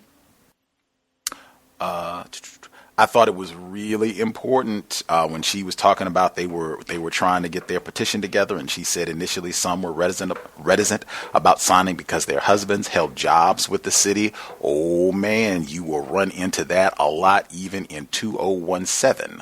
That's what the system of white supremacy means, and being honest about that. Can't make demands if I'm afraid if I go in here and get too uppity that I might get a pink slip tomorrow. And that happened to a whole lot of black people, I mean, throughout the world. But I mean, that is well documented. Black people, if you just went to an NAACP meeting, you didn't have to be a member, you didn't have to be protesting, talking about kill whitey or black power, none of that. Just went to a meeting. It was there, and boop, got you on the list now. You could be denied loans, lose your housing, lose your job, all kinds of things. This is documented. Continuing. I thought seemed like there was a point of emphasis, a few sentences down, where they're talking about their effort. They say they formed a permanent organization called Women Mobilized for Change. This is in Chicago. It was an integrated group. I feel like that means there were white people present. I feel like sometimes that in and of itself becomes a goal, to have white people present, as though that represents progress, white validation, Thomas might say. Let's see. And same, I feel the same sentiment later on when Dr. King, or she's talking about Dr. King being hesitant to speak out publicly in opposition to the Vietnam War because it might upset white people. I think that is a problem as long as the system of white supremacy exists. Non-white people being in positions where we're dependent on racists for a job, for funding, for, you know, our basic needs.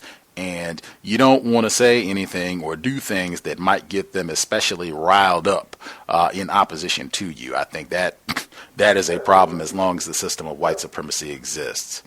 Let's see.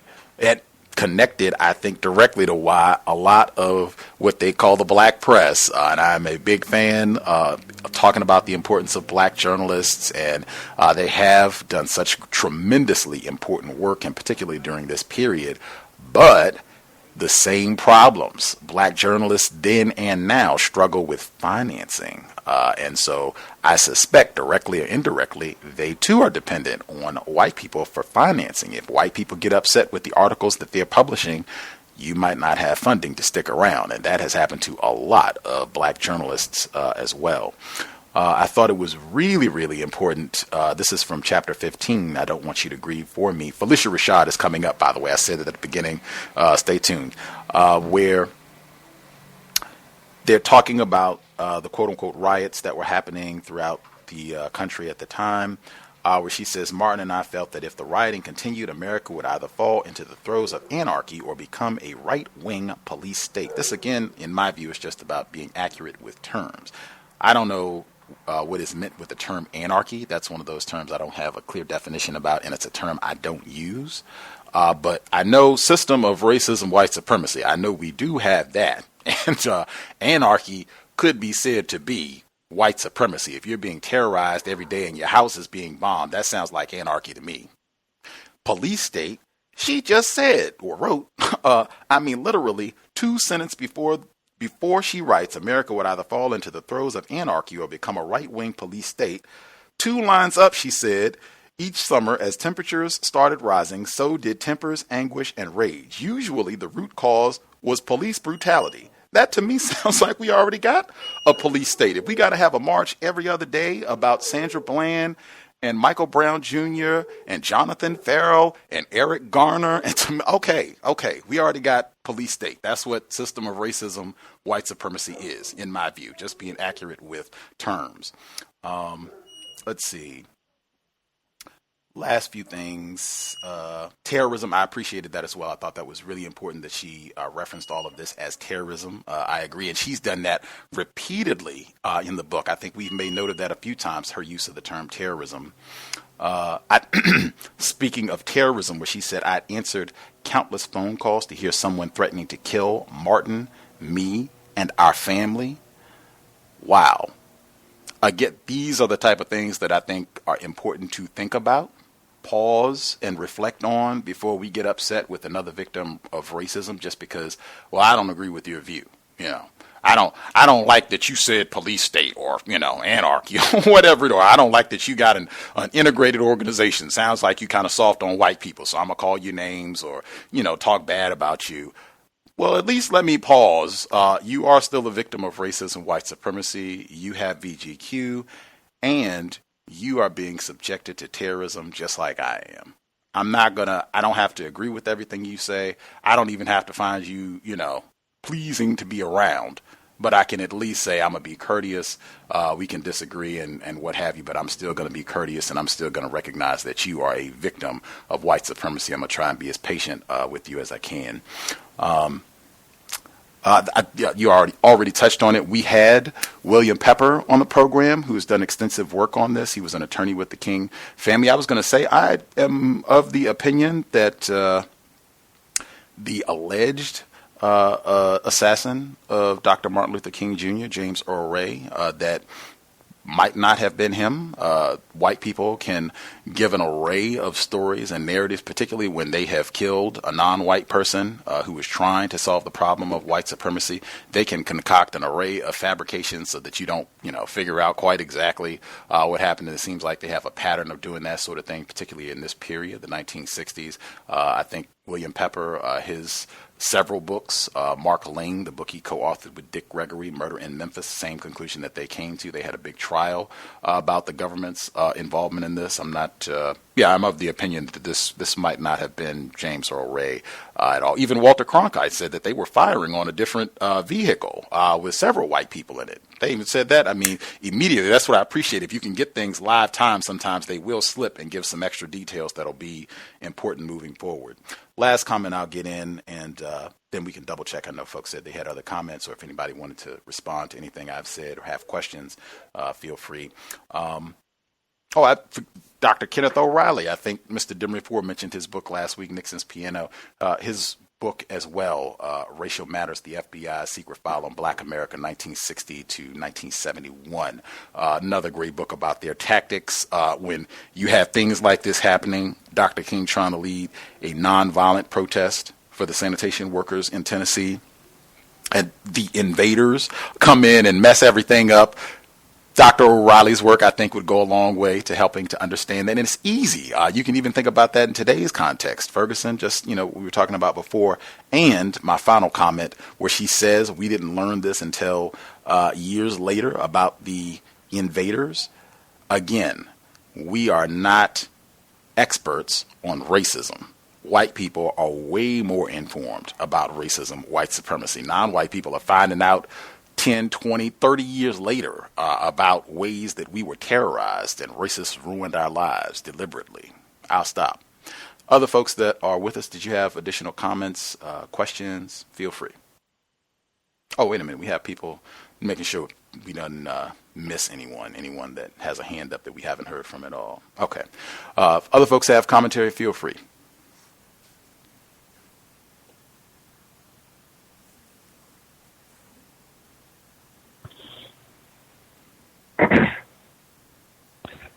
Can I be heard?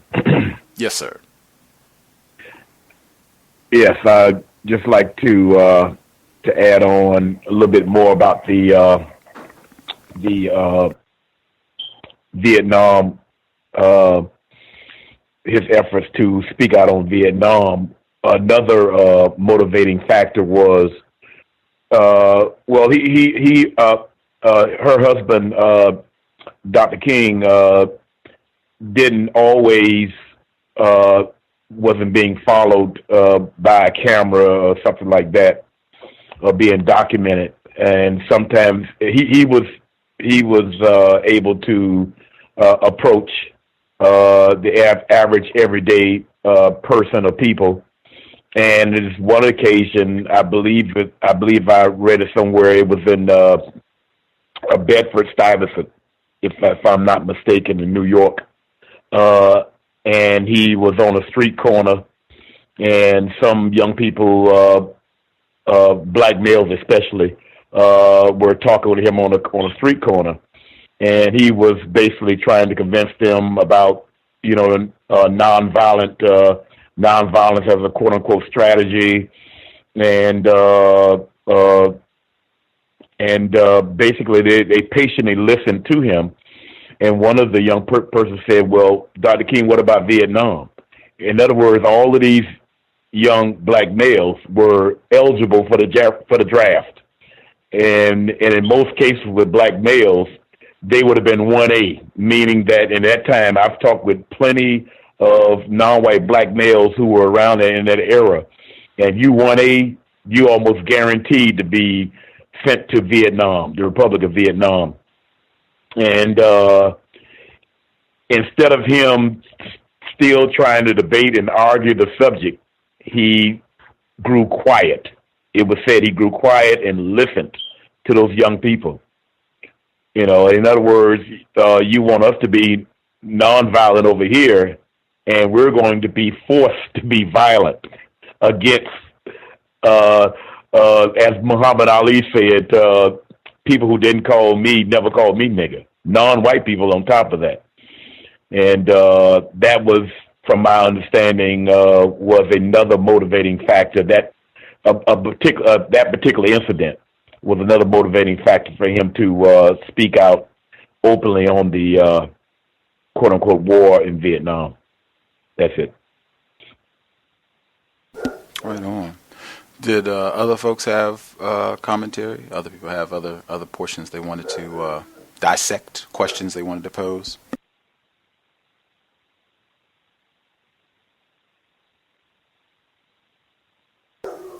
Nothing else in particular stood out? Right on. Make sure I didn't have anything left I wanted to get in, and then we could get to the second audio segment since we stopped at such a riveting point in all of this. Let me see. I might be satisfied. I think I at least hit most of the main points. I did want to make sure I got in. I have been to Chicago, and I would concur they do have the areas where they warehouse black people in Chicago. Yes, they are very, very gruesome, have been for a long time. And that's why I say I think that's important. I've said that consistently. If you look or if you listen right, you hear when people talk about how things are so bad in Chicago for black people. It's been like that, for eons. I mean, we did that program with Pam a short while back and just talked about some of the history of things that have happened in Chicago as it relates to racism, white supremacy, and they have just terrorized black people in that area for as long as black folks have been there. Any time for black people in Chicago is horrendous. Dreams from My Father, former President Barack Obama. We did his autobiography as well, and he also has an extensive bit of history on Chicago and racism. I think, unless everyone's satisfied, didn't miss anybody? That's what I thought. Mr. Demifour? Yes, I just wanted to bring up one point. It seems as though, we were led to believe that he was influenced by Mahatma Gandhi, but then it looks like he's leading his life like Jesus. So, it's this religious part of it is kind of confusing because it seems as though he knew that he was going to meet his demise and then was making reference to it like, he would be martyred, so to speak. And then, so I guess if you look at it, he was just using the techniques that Gandhi had, but then was modeling his life after the character of Jesus, and in hindsight, we're not sure whether or not he existed or not. It's just a shame that someone would lose their life in that manner. I mute my line. That was the one thing I wanted to get in. Eyes on the Prize has a great segment. I can give I can just post the link, but they have a great segment on Dr. King's efforts in Chicago. And I mean, they have in color video. I have seen in color video of Dr. King before, but I'm so unaccustomed to seeing it that it's still like, whoa, got him in color. But they have like a lot of color images of exactly what we heard in the footage. You can see him there with with Mrs. King, with their children. You can see when they're throwing rocks and everything, when he gets hit, just tremendous footage. And when I looked at it, and I thought, wow, that's so courageous. You're going in here and I mean, woo. That's why I said this book, I feel like when you get to see what happened, this is when you can watch it. They got the footage. You can see exactly what happened. Man, when you see just an endless sea of raging racists, and I mean, they got white power signs, nigger go home, the children, wives, everybody is just outside everywhere. They're in the trees, and it just goes on for blocks. They're just coming out of the houses, everything. Niggers, kill him, nigger, get that nigger. Man. The courage to face that and say, oh, yeah, we're going to do it. No problem. Let's go. And with no weapon. We're just going to, be peaceful, nonviolent. And, let's go. Wow. That does take some courage. I would have to at least acknowledge that. But I thought, wow, would I do this?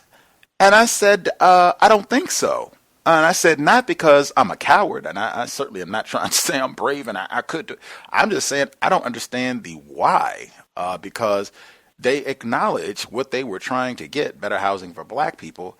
That didn't happen as a result of this effort. I'm not, that's just, let's look at the result. That didn't happen. They failed in that. She said they did not, stick up to their end of the bargain to have what they call fair housing for black people. If I don't think doing all of this, us going in here where we could potentially die at any moment, the police could just say, whoops, so we're tired of protecting these, niggers. We got other things to do, whatever. You all get out the best way you can. We could die doing this for what? What's going to happen to solve any of our problems? And I don't see it. And I mean, they went back and did this over and over and over. They had marches where he was there. They had marches where he wasn't there. And I just didn't see a constructive result. I acknowledge the courage, but that sort of thing, I just haven't seen where after we do all this, there's going to be a business that we can start up. We're going to get, a substantial amount of funding for something. All of us are going to have brand new houses in our name, paid in full. When we get to this, they'll put the deed in unless it's going to be something substantial, I'm not doing this just for the sake of us saying we did it and we got some attention. And it's something that we'll be able to tell our grandchildren if we live. We'll be able to tell our grandchildren. But that just does not compute for me. But, I could be simple-minded, as they say. With that, we will get to the second portion of the... folks slipped their hand in. The caller at 0747. Did you have commentary? 0747. Greetings, Gus. I had a question about William Peppers. I heard an interview from him, and he claimed that he was the reason why Dr. King decided to go against the Vietnam War. And I was troubled by that, particularly after reading this book and understanding and being informed by Mrs. King's long-standing anti-war views and her influence. And I just wanted to comment upon that. Grand. Yeah. William Pepper, shame on Gus for not make sure I mention William Pepper is also a suspected race soldier. He is a white person. We interviewed him on the program and got that in. So I am not surprised. That is a pretty common thing. If a black person does something, white people try to step in and take credit. Oh, I inspired. He was, simple-minded. Dr. King was never thinking of that until I said that. Does not surprise me. At the end of the day, what does it mean to be white? He might have constructive information, as does Beryl Satter. I think I mentioned her earlier as well. I think they both have constructive information, but they are still members of the global white minority. Gus? Yes, sir. Yes, I wanted to get one more comment in before we went to the second part.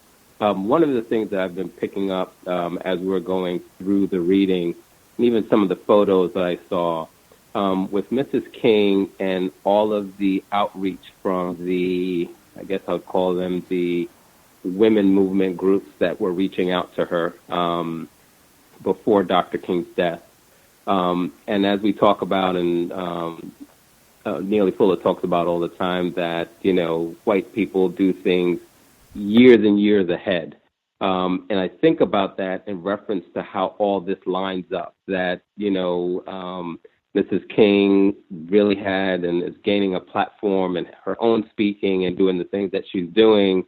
But when I looked at some of the photos that were in the book, and every time she went out in one of these movements with these white womanist groups, and she would be like one non-white female and maybe one other non-white female and probably 15 other white females. So it just kind of, as I'm looking at this progress, one of the things that I'm kind of looking at is how that whole movement is actually pushing what's going on today with the separation between non-white male, non-white female in our environment. But just something that the book has really been kind of helping me understand, and how it is probably utilizing, I won't say using, but utilizing Mrs. King for that agenda.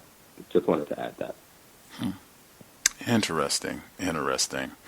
We will leave it there. We'll get to the second audio segment. We'll have ample time afterwards for folks to continue the dialogue. So we're picking up right when Mrs. King is getting the word from Jesse Jackson that her husband has been shot. That's all she knows at this point. So we are still in chapter 15. This is Mrs. Coretta Scott King's autobiography, My Life, My Love, My Legacy, Context of White Supremacy, the second audio segment. Again, I thought about how Martin had tried to prepare me for the inevitable. You know I probably won't live a long life. When I die, I don't want you to grieve for me. You go on and live a normal life. Still, I held out hope that Martin was alive and asked for details. Jessie tried to spare me. He was shot in the shoulder. Where is he? They've taken him to St. Joseph's Hospital, but maybe you should come to the Lorraine Motel where we're staying, and we'll take you.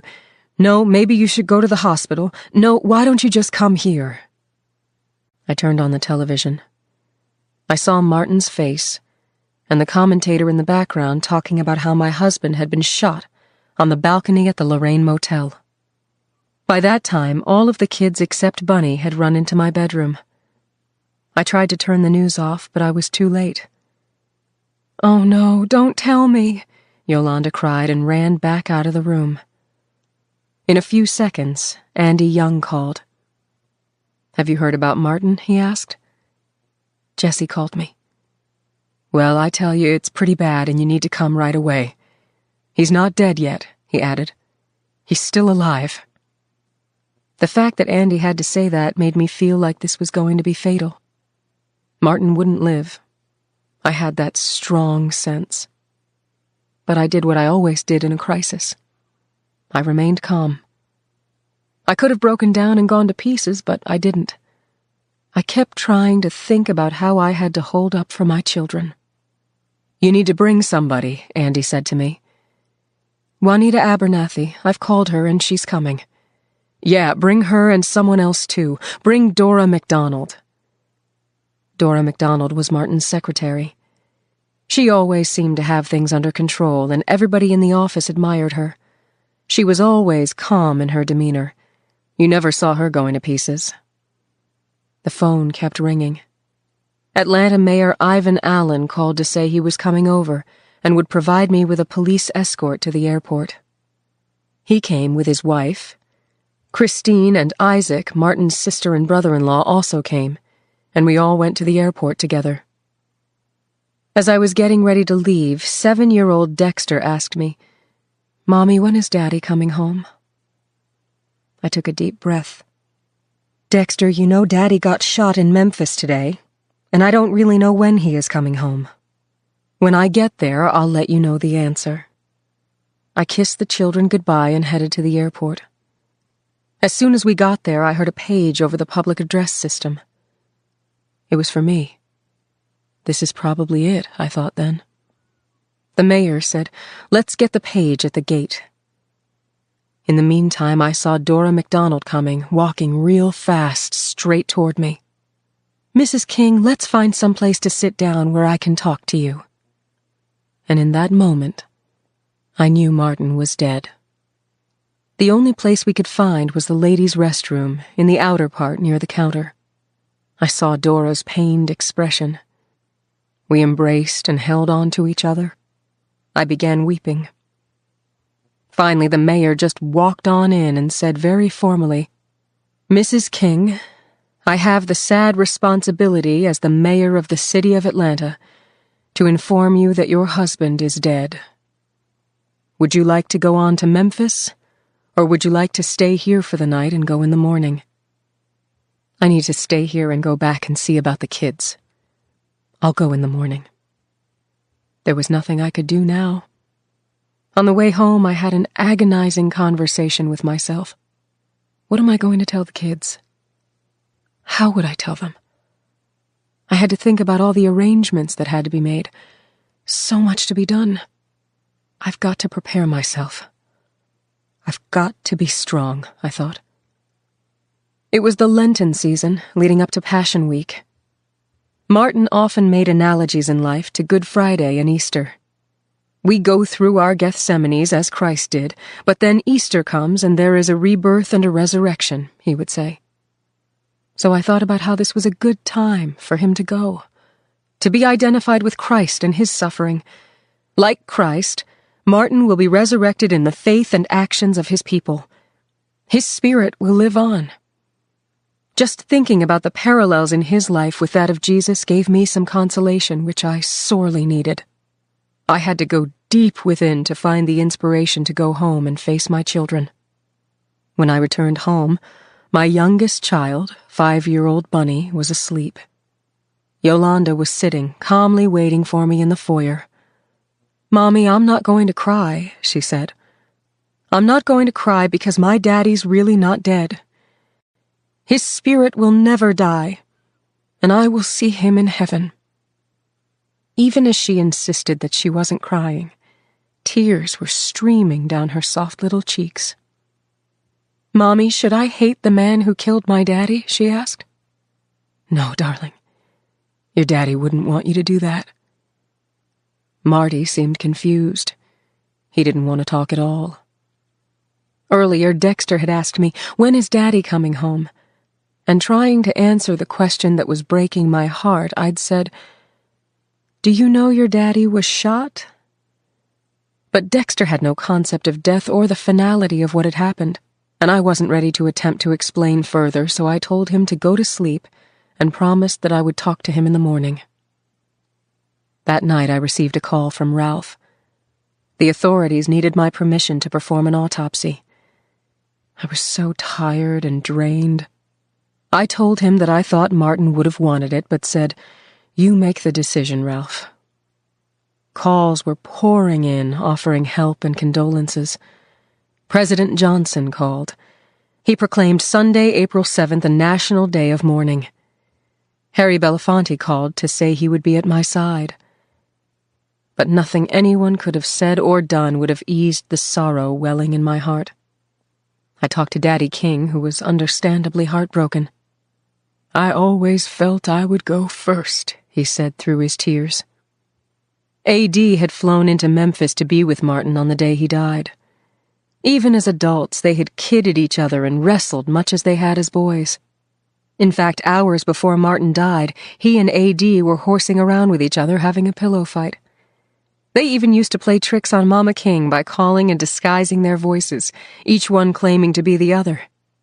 A.D. was terribly distraught. A year later, he too would be dead, but I believe he began dying the same day his brother died. The next morning, I rose early to get to Memphis and talk to the many callers expressing sympathy. Among them was Senator Bobby Kennedy, who offered a private plane to bring back Martin's body. I accepted the offer gratefully as a gesture of friendship, though Ralph and Andy questioned my decision because of the political implication of Bobby being a political candidate. Senator Kennedy also arranged to put in 3 more phone lines in our home to handle the continuous flow of callers. On Friday morning, I flew to Memphis. Martin's sister, Christine, her husband, Isaac, and Jean Young, Juanita Abernathy, Fred Bennett, Dora McDonald, and Bill Rutherford of SCLC waited with me inside the plane while Martin's body was brought aboard. When I saw the casket being lowered, the moment froze in my mind. My beloved Martin, the love of my life, was gone from me. The finality of that was overwhelming. We landed back in Atlanta, where hundreds of people had gathered at the airport. Ralph, Andy, and Bernard Lee flew back to Atlanta with us. The children were brought to meet us and boarded the plane. Andy took Bunny in his arms. I remembered then that I'd left without preparing them to see their father in a casket. I hadn't really talked to any of them except Yoki, or done enough to help them understand that their father was dead. But how do you explain such things to a 5-year-old? I took Bunny from Andy and held her in my arms. She was innocently bouncing around. "Mommy, Mommy, where is my daddy?" she asked. I didn't say anything. Couldn't find the words. "Mommy, where is my daddy?" she repeated.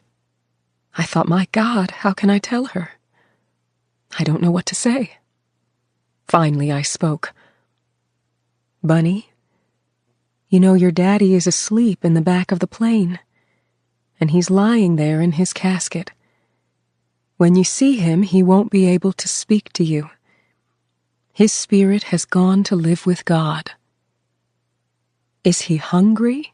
she asked, before becoming very quiet. As a family, we stood in the doorway of the plane.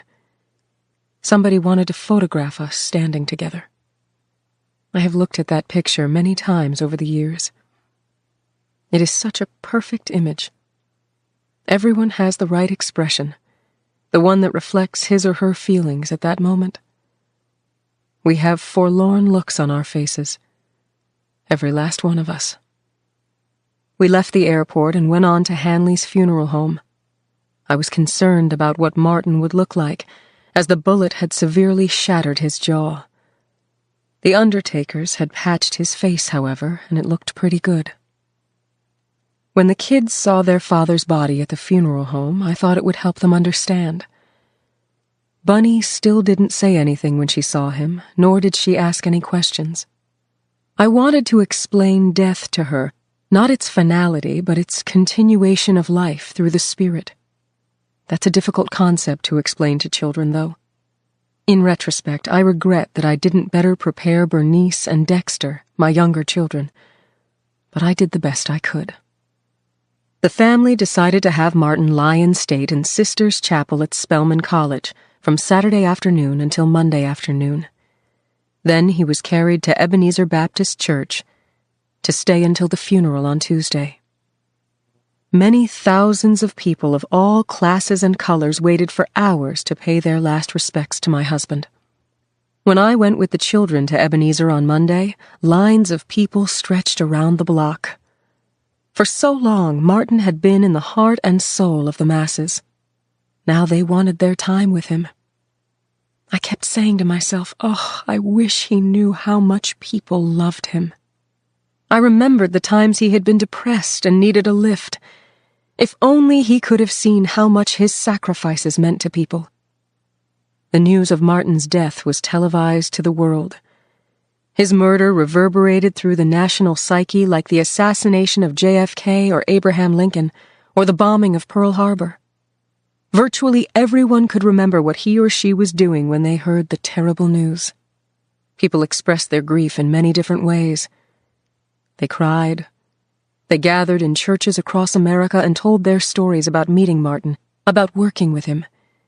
There were prayers for us, his family. And some rioted. The impact of my husband's assassination was felt deeply by millions around the world, but it resonated especially in black neighborhoods. Some people took their grief to the streets. Riots hit more than 100 cities across the nation. Washington, D.C. was hit the hardest. The violence, the fires, and the shootings were such ironic tributes to a prophet of nonviolence. Yet I understood the language of despair, even though I could not condone it. Atlanta, where we lived, was one of the few cities that did not go up in flames, and I believe that was because many of us, white and black leaders alike, went on the offensive. That Saturday, I made a statement saying that nothing could hurt Martin more than for those he left behind to solve their problems with violence. He gave his life in search of a more excellent way, I said, a more effective way, a creative rather than a destructive way. He never hated. He never despaired of well-doing, and he encouraged us to do likewise. That was my first press conference without Martin. It gave me a strange, empty feeling. On Monday, I took another out-of-character step. With coaching from Harry Belafonte, I decided to continue with the march in Memphis. Harry had told me, people across the nation are so down. If you could find the strength to go to Memphis, if people could see your strength and determination, it would lift their spirits. Immediately, I thought, this is what Martin would want me to do. It felt right. I would finish what Martin and the movement had started. As I thought about the perpetrators of this evil act, I said to myself, they only killed his physical body. They can't kill his spirit. For 14 years, I had been with Martin in the thicket of controversy. My husband and I had been emotional twins. He thought of me as so close I was only a heartbeat away. I was his confidant. He was my best friend. I was his best student. He was the icing on my cake, the cream in my coffee. We could finish each other's sentences, feel each other's wounds, and share each other's jokes. Now I had to stand in for him, representing us both without him. That Monday I flew to Memphis on a private plane provided by Harry. Along with Harry, I took Yoki, Marty, and Dexter, as well as Justine Smadbeck, of a days, needed to hear others saying such good things about their father. A speech had been prepared for me, too, but when I looked at it, it seemed so flat that I spoke without notes, from the heart. I challenged the crowds to see that Martin's spirit never dies, and that we will go forward from this experience, which to me represents the crucifixion, on toward the resurrection and the redemption of the spirit. I ended with a question. How many must die before we can really have a free and true and peaceful society? If we can catch the spirit and the true meaning of this experience, I believe this nation can be transformed into a society of love, justice, and brotherhood, where all men can really be brothers. I learned later that when I stepped forward that day, some news reports said I was making my debut as a leader. That was not my objective. I had a commitment even larger than Martin's. I wanted to be useful and available to God, and I was praying to God for direction, a way to perfect my life after Martin and to continue our work and follow the calling we had both cherished. I was separated from Martin now, but never from the movement, never from the cause. As the day of Martin's homegoing grew closer, time seemed to stand still and hover over me like a heavy cloud. The preparation, however, made the process easier to bear. As long as I kept myself busy, I didn't have time to cry. The planning was therapy. In planning the homegoing, I kept foremost in my mind what Martin would have wanted. I also wanted to ensure that people who came would have some opportunity to be part of a service. Eventually, we had to create 2 services. One was an outdoor memorial at Morehouse College, where Martin was an undergraduate, and where Dr. Benjamin Mays, who was Martin's mentor, had been president. The family also wanted to have a march. This would be Martin's last march. But how would we transport Martin's body? We felt that he should have something fancy, like the kind of caisson that carries the bodies of presidents. Yet we also wanted something simple. What about the mule train that Martin talked about taking to Washington during the Poor People's Campaign? A.D. suggested. Gosh, that's a great idea, I thought. Martin would like that. This meant finding the mule and the wagon. Hosea Williams was very good at handling creative situations of this kind. He searched around and actually found a wagon outside an antique store. But this was the day before the funeral and the store was closed. They couldn't ask the owner for it, so they borrowed it. Of course, they took it back. Next, Hosea and the others found some mules on a farm outside Atlanta. I was elated about the mule and wagon carrying Martin because he'd been so excited by the idea of taking mule trains from Mississippi through Jackson, on through Alabama and Georgia and into Washington.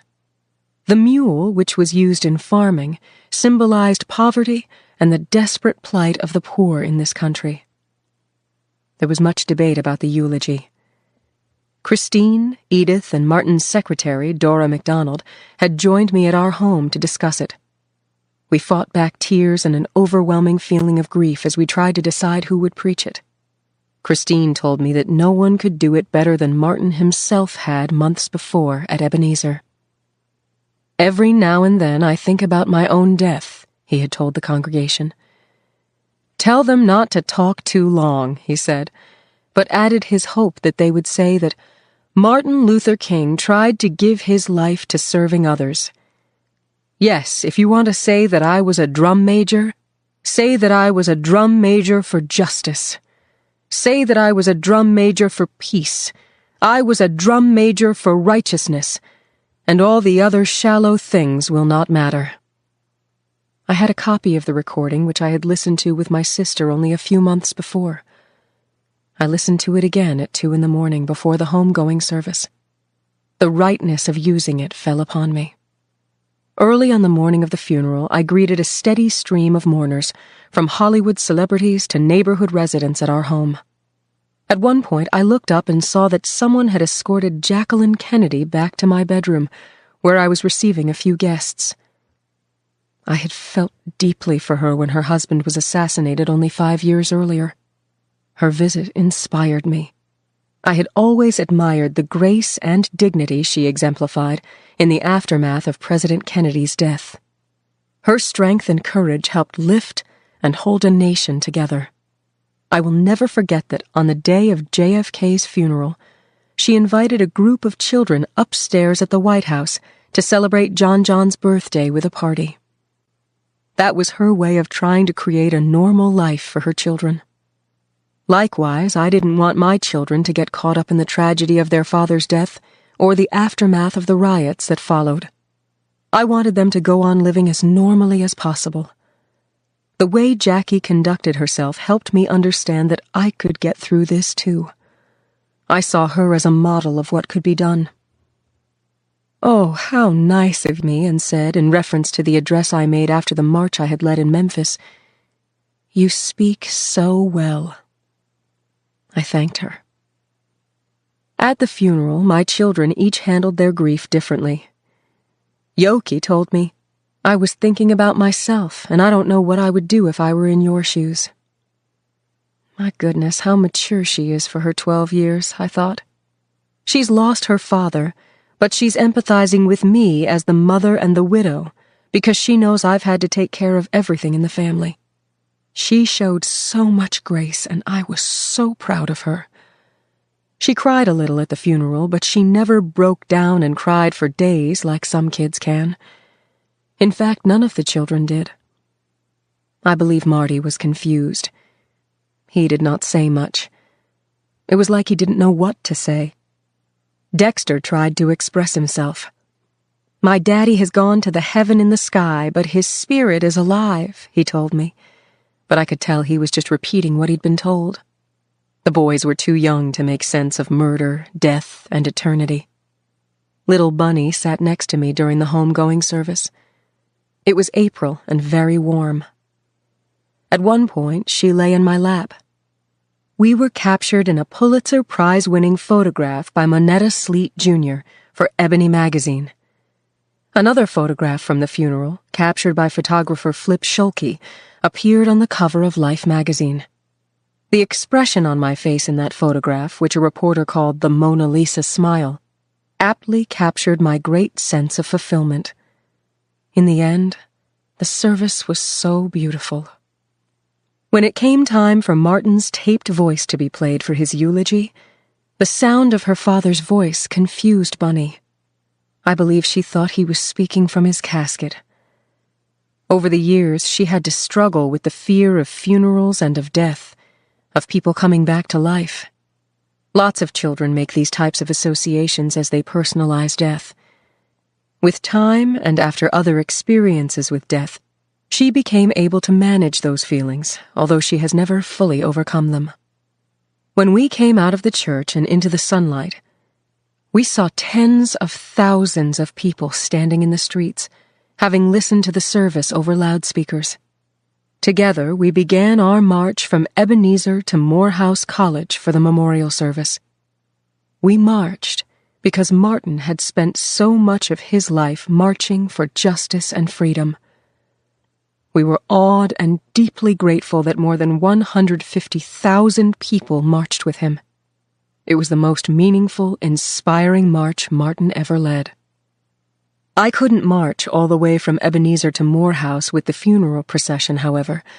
The effects of my fibroid tumor surgery lingered, and I didn't want to overexert myself. I marched part of the way to Morehouse with the kids, and rode the rest of the way.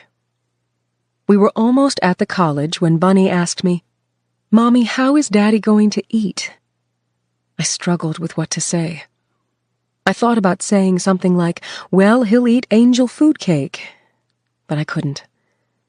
I didn't say anything, hoping that she would soon forget it and wouldn't keep asking me questions.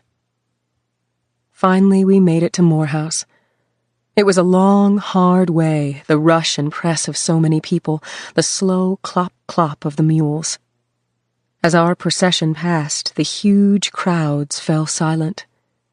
Some knelt in prayer.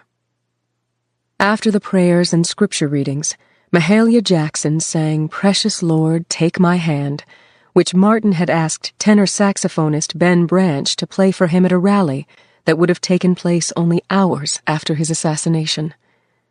Dr. Benjamin E. Mays spoke. Then it was time for the interment. A.D. had been escorting me throughout the day. As we reached the gravesite, he turned to me and said, "Coretta, I can't go any further with you." I understood. The gravesite was the hardest part. It's such a separation. "Okay," I said, but I knew I had to have someone with me. So I turned to Harry, who was by my side. "I would like you and my daddy to surround me as we go to the cemetery." I had a terrible feeling about leaving Martin there. When we were readying ourselves to go home, Bunny asked, "What's a spirit?" Helplessly, I asked my sister Edith, "How do you explain spirit to a 5-year-old?" Then I said, "Bunny, you know people loved your daddy, and he loved them. He loved everybody. May have killed the dreamer," I thought, "but they will never kill his dream." I vowed that I would carry that dream forward. I prayed that my children and all our supporters could see that my Martin's spirit, strong and determined, would carry forth, and his work would live on. 16. With a prayer in my heart, I could greet the morning. Martin is gone. He's just gone. How many times I must have repeated that to myself, over and over and over. It was like the saying of it could somehow confirm this surreal new reality. There were times when I would open my eyes with the joyous expectation of Martin being there. Then it would hit me like a cold chill. He was not there, and he was never going to be there again. Never. I had to let him go. There is nothing like finality, the presence of an absolute absence. I never cried in public because I did not want to project an image of weakness or negativity. I wanted the public to know that the King family had the strength to love, to forgive, and to go on despite this great tragedy that had beset us. But when I was alone, the tears would roll down my cheeks in torrents.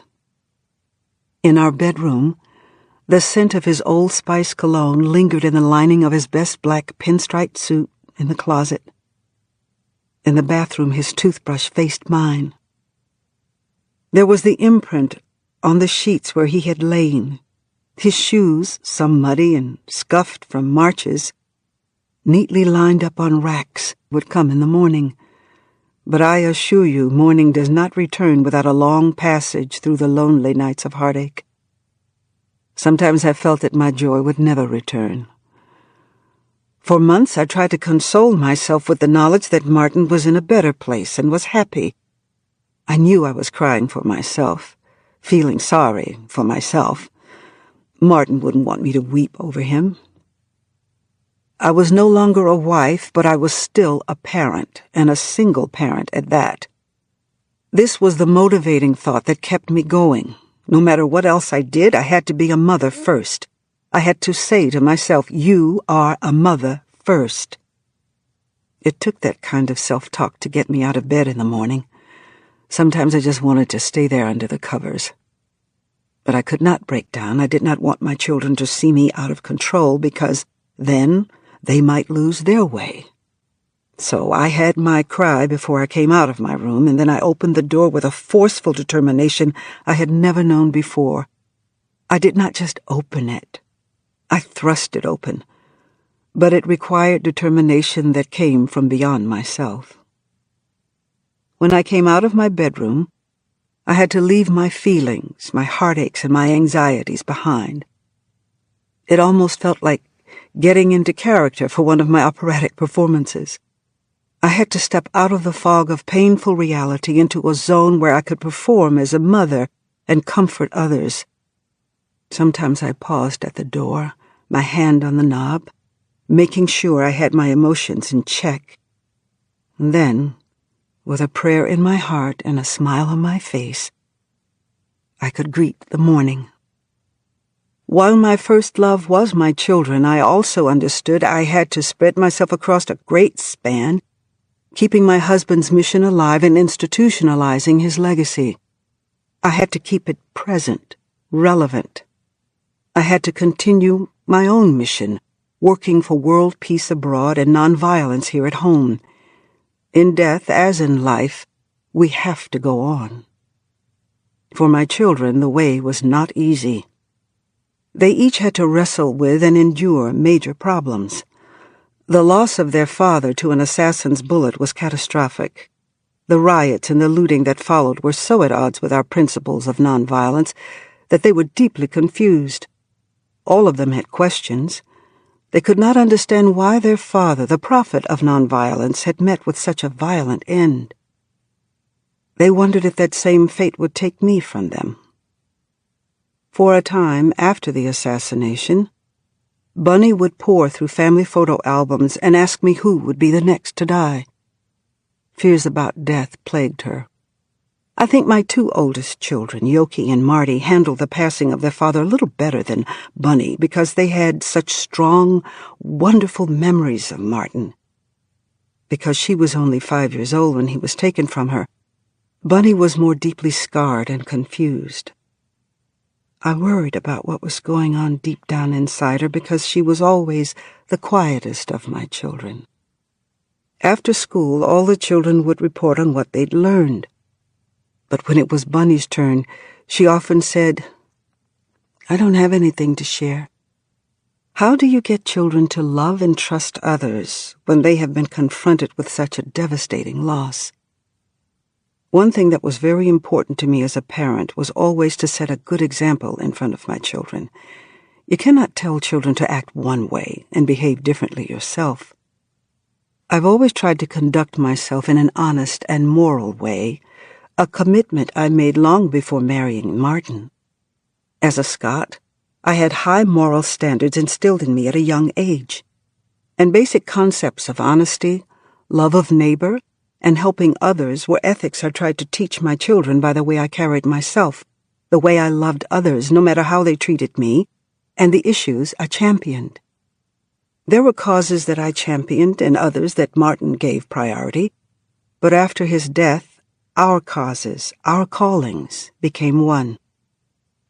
In the months immediately following Martin's death, thousands of requests poured in from all over the world asking me to speak on behalf of Martin, accept awards in his name, and discuss issues that were important to me.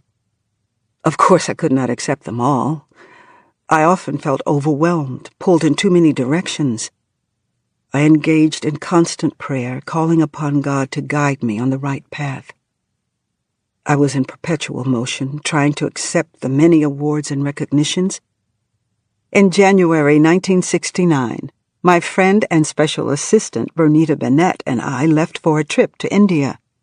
Before arriving in the country, we stopped over in Verona, Italy, where the government bestowed upon me the San Valentino Universal Love Award.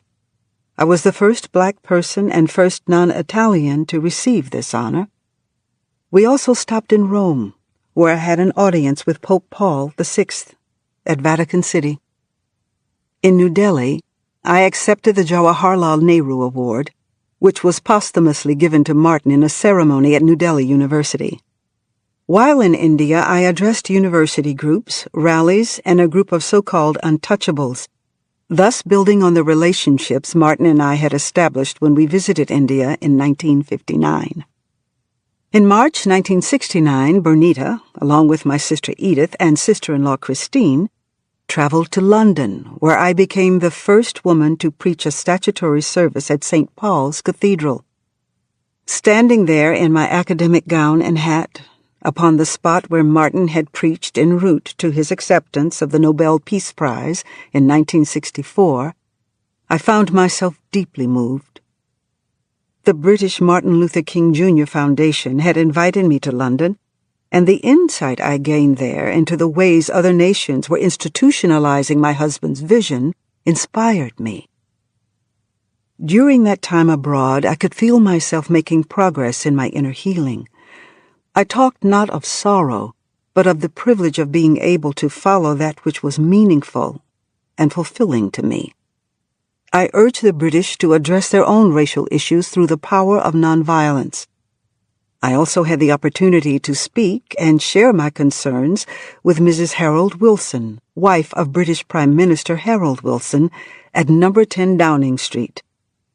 And before leaving Europe, I rekindled my singing career performing freedom concerts in England, Germany, and Holland.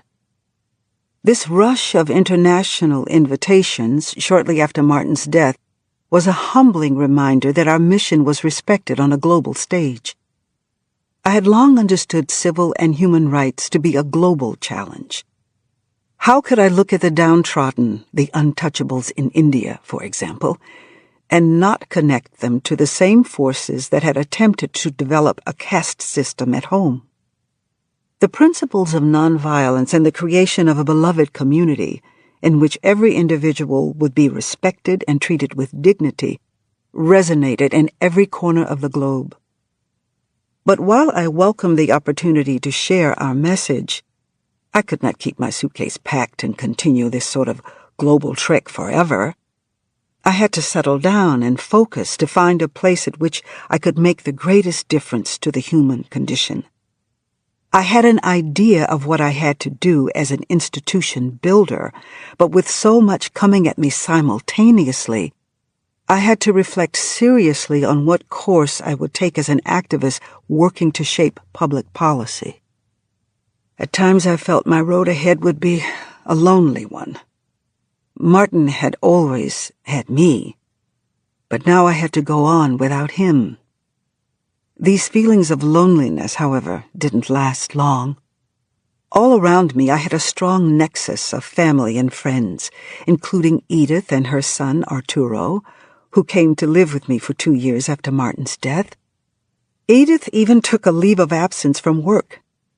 Christine, a professor at Spelman College, her husband Isaac, and Martin's brother A.D. and his wife Naomi were also staunch sources of support. Of course, I had my own mother and father, and Daddy and Mama King, all powerhouses of love. And there were my friends, like Cecil and Francis Thomas from my Lincoln Normal days, and Fran Lucas from my Antioch days, and Robert and Letty Green, friends since early 1960s. Harry Belafonte had continuously been a financial help as well as an advisor, and Andrew Young had pitched in as a surrogate father. So I never had to walk alone, despite those nagging feelings in the early years that this would be my path. And that will do it for the second audio segment. Folks have commentary they would like to share. The number to dial is 641-715-3640. The code 564943 pound. Press star 6 if you would like to participate. Number again, 641-715-3640. The code 564943 pound. Press star 6 if you would like to participate. If other folks have commentary they would like to share, feel free. All the folks who dialed in who have a hand up should be with us. We'll start off. I don't think we heard from Emmy first time around. If you have commentary, you should be with us. Can I be heard? Yes, Am ma'am. I clear? Yes, ma'am. Thank you. Greetings, everybody. Number one, I am so happy Miss Felicia Rashad is on the audiobook now. I love the sound of her voice, and I love how she's narrating it already. And I think that if that was done intentionally, like if there wasn't anything that was wrong with that first narrator that made it so that she couldn't finish the book, that I also think that that's very artistic and creative to actually have two different people narrate to kind of mark the differences between Miss King before Dr. King died, and then have Miss Rashad's voice be Miss King after she died. So if that's intentional for that reason, I think that that's wonderful. Last week, Gus, you asked the question of the women, how do they feel?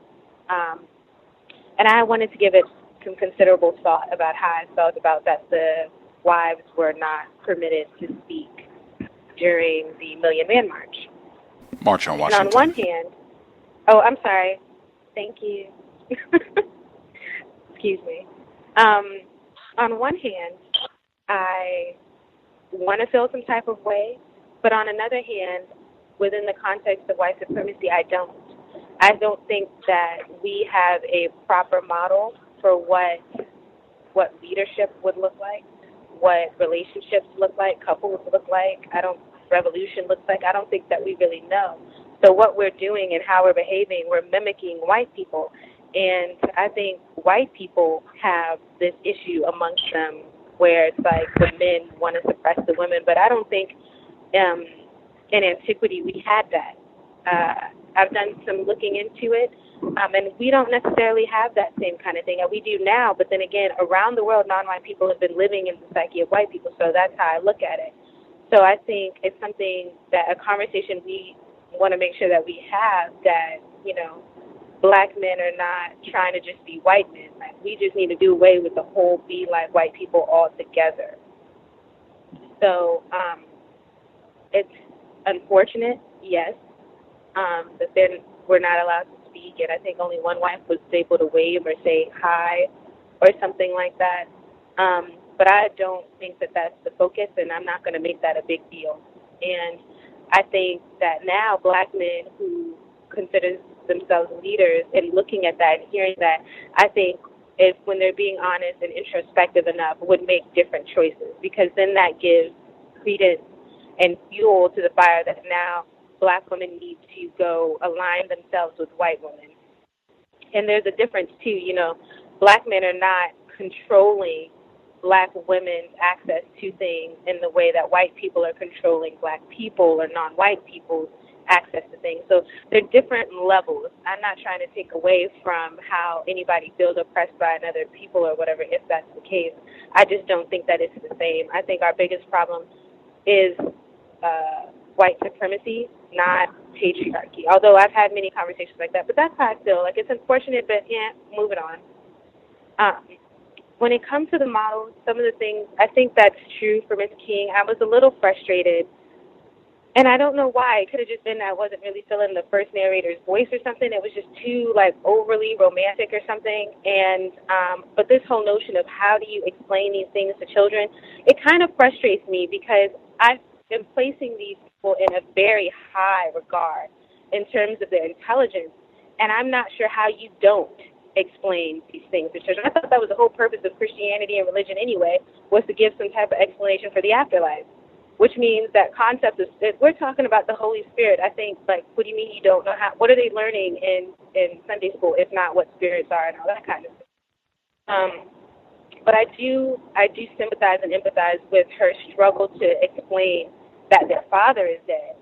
But some of these things about where'd he go, what's he eating, if he comes back, like, I think that sometimes we do what white people do.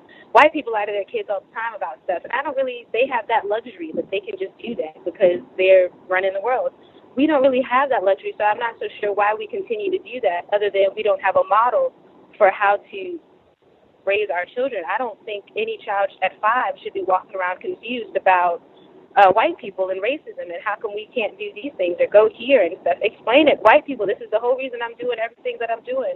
Daddy's never home because white people are, you know. So that was a little frustrating to me. As a female, I am not a mother. I am not a wife. So let me put that out there. There's no criticism, BGQ.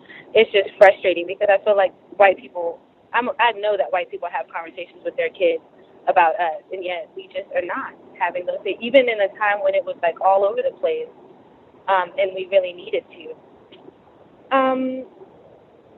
I cried. I'm not going to lie. I was being such a girl. Because the one thing that I do really appreciate outside of being able to learn new things that I did not learn before, man, I know that she loves Dr. King. And that feeling is, I've been in love, but not the same way. I'm not married. Like I said, I don't have kids and stuff like that. But so when you devote your life and you're each other's breath, just that whole thing, I sympathize. I wonder if she ever really, truly, truly recovered. But I could see her being in a state of shock and not really knowing what to do or how to be. And so, I felt that part of the book. And then the other last thing that I want to say, in listening to the book, chess. White people are, sometimes when I hear certain things, I have reactions to it like, whoa, that's crazy that white people did that. But what I think is even more crazy is that white people, how skillful everything is. Like, hearing the story, it puts everything, I'm like, wait a minute, that seems so calculated. Like, they're so, planning hundreds of years in advance, knowing. And white people are master psychologists, and that's one thing I really hope that I'm working on, but that we work on, overall, is understanding that white people are not looking at individual black people. White people are generalizing, and they understand how psychology works, how groupthink works, how a leader works, how taking out a leader works, how, we'll use and just show just everything. It's so, wow. I'm just in awe sometimes. I'm overwhelmed at, it wasn't even just these things that are horrific that happen individually. It's collective, I think I'm beginning to see that collective global energy effort in maintaining the system of white supremacy, even with the Nobel Peace Prize.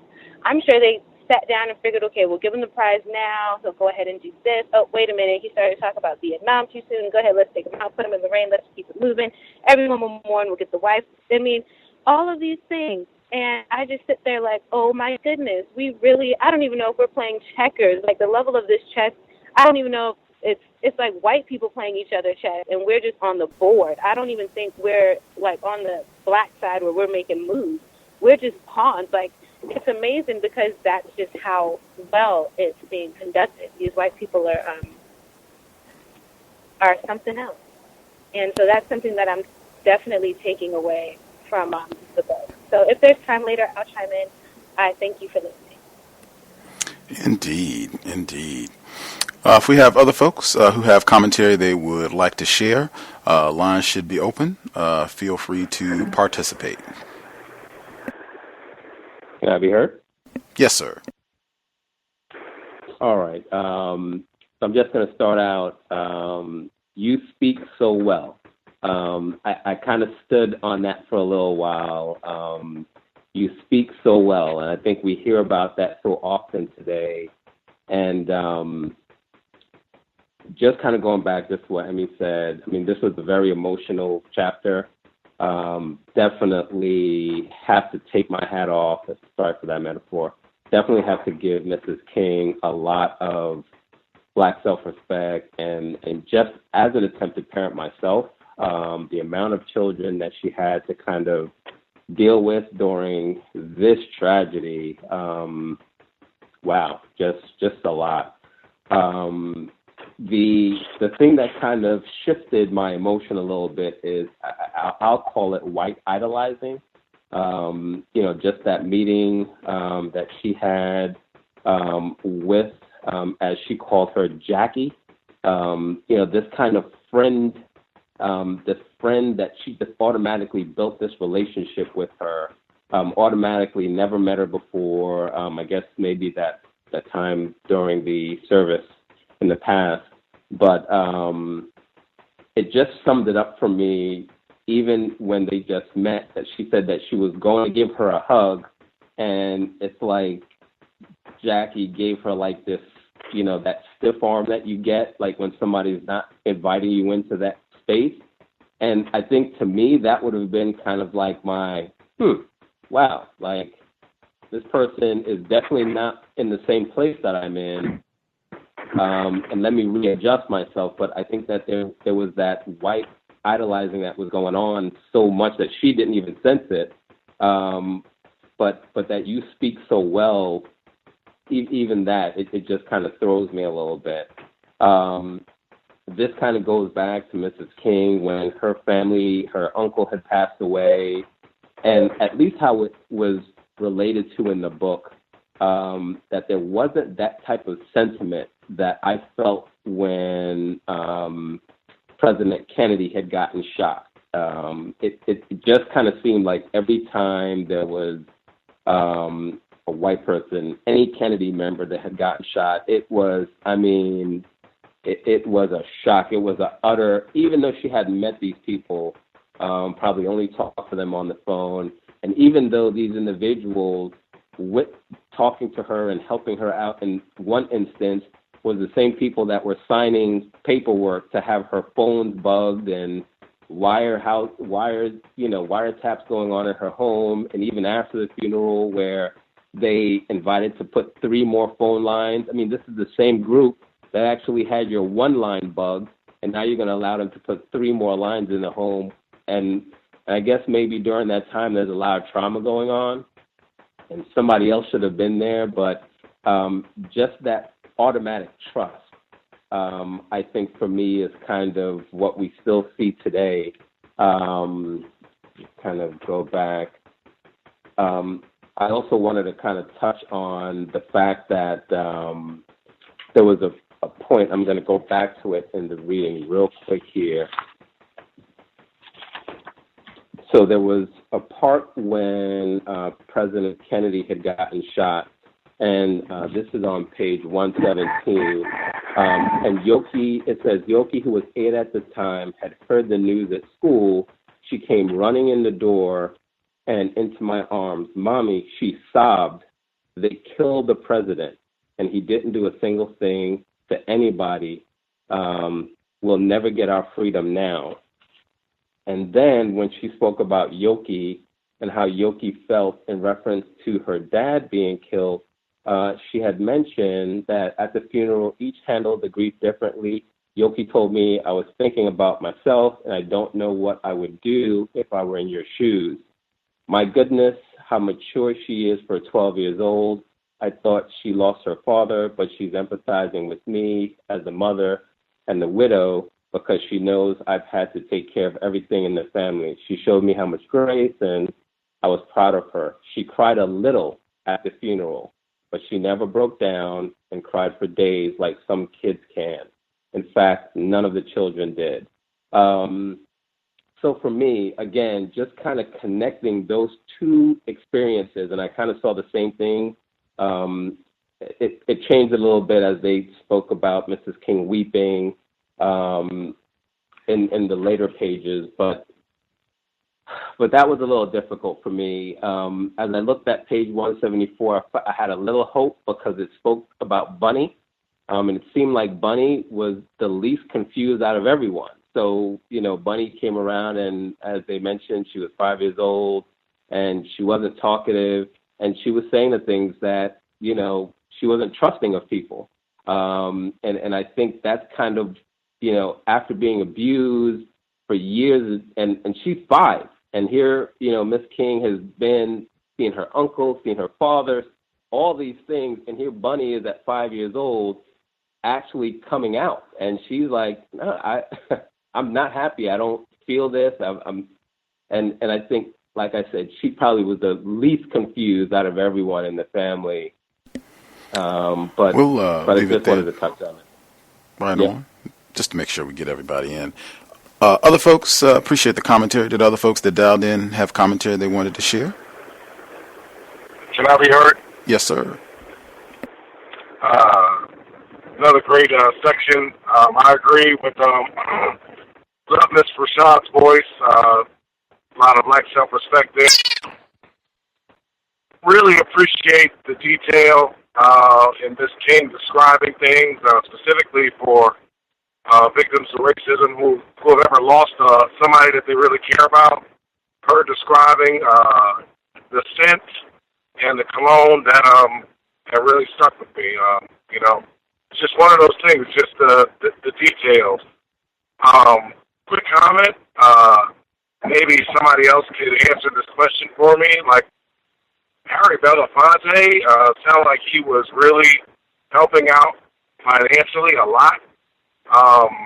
Obviously, I'm a little younger, so I'm not familiar with that period of time, but maybe somebody could give a modern-day equivalent on the entertainer side. Like, let's see, the equivalent to, was he like a Sammy Davis Jr. that was really big back then, or because it sounded like he really just gave a whole lot of financial assistance to that family, and I'm just curious, during that time frame, how big a star was he, and was he really, really well known? The amount of support that she had from different people, that was very, very helpful. I think a lot of times when you're dealing with death, specifically in the system of white supremacy, things can be overwhelming, but I'm glad that her and her family were able to support her. I think I said last week, I just still find it really tacky that immediately after her husband has died, she's just being traveled around the world and being honored and given all these different awards. And I've got to know that, in the back of her mind, I'm just thinking she knows racism did this to my husband. And I also find it very interesting that in that last segment, I think Gus mentioned this, I don't know if it was last week or the week before, how little the word racism is even being used. I don't think I heard it one time in that last segment in talking about his death, injustice and bigotry, but racism really didn't have anything to do with Mr. King's death, and it's a great book, and I'll mute my line. Thanks, Gus. Yes, sir. Harry Belafonte was an enormous entertainer at that time.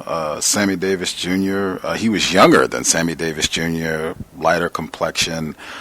He was an award-winning singer. He had award-winning albums, and he was a movie star. So I was trying to think of somebody modern to compare him to, but you don't even have a whole lot of folks who are like award-winning. Not just I did a movie and, I made a couple albums or what have you, but award-winning albums and then respected for the films that he did as well. So, yes, he was very, very successful, probably one of the most prominently known entertainers, certainly black entertainers, but I'd say entertainers, period, in the world at that time. He was beloved all over the planet. Other folks who are with us who had commentary that we haven't heard from the second time around, feel free.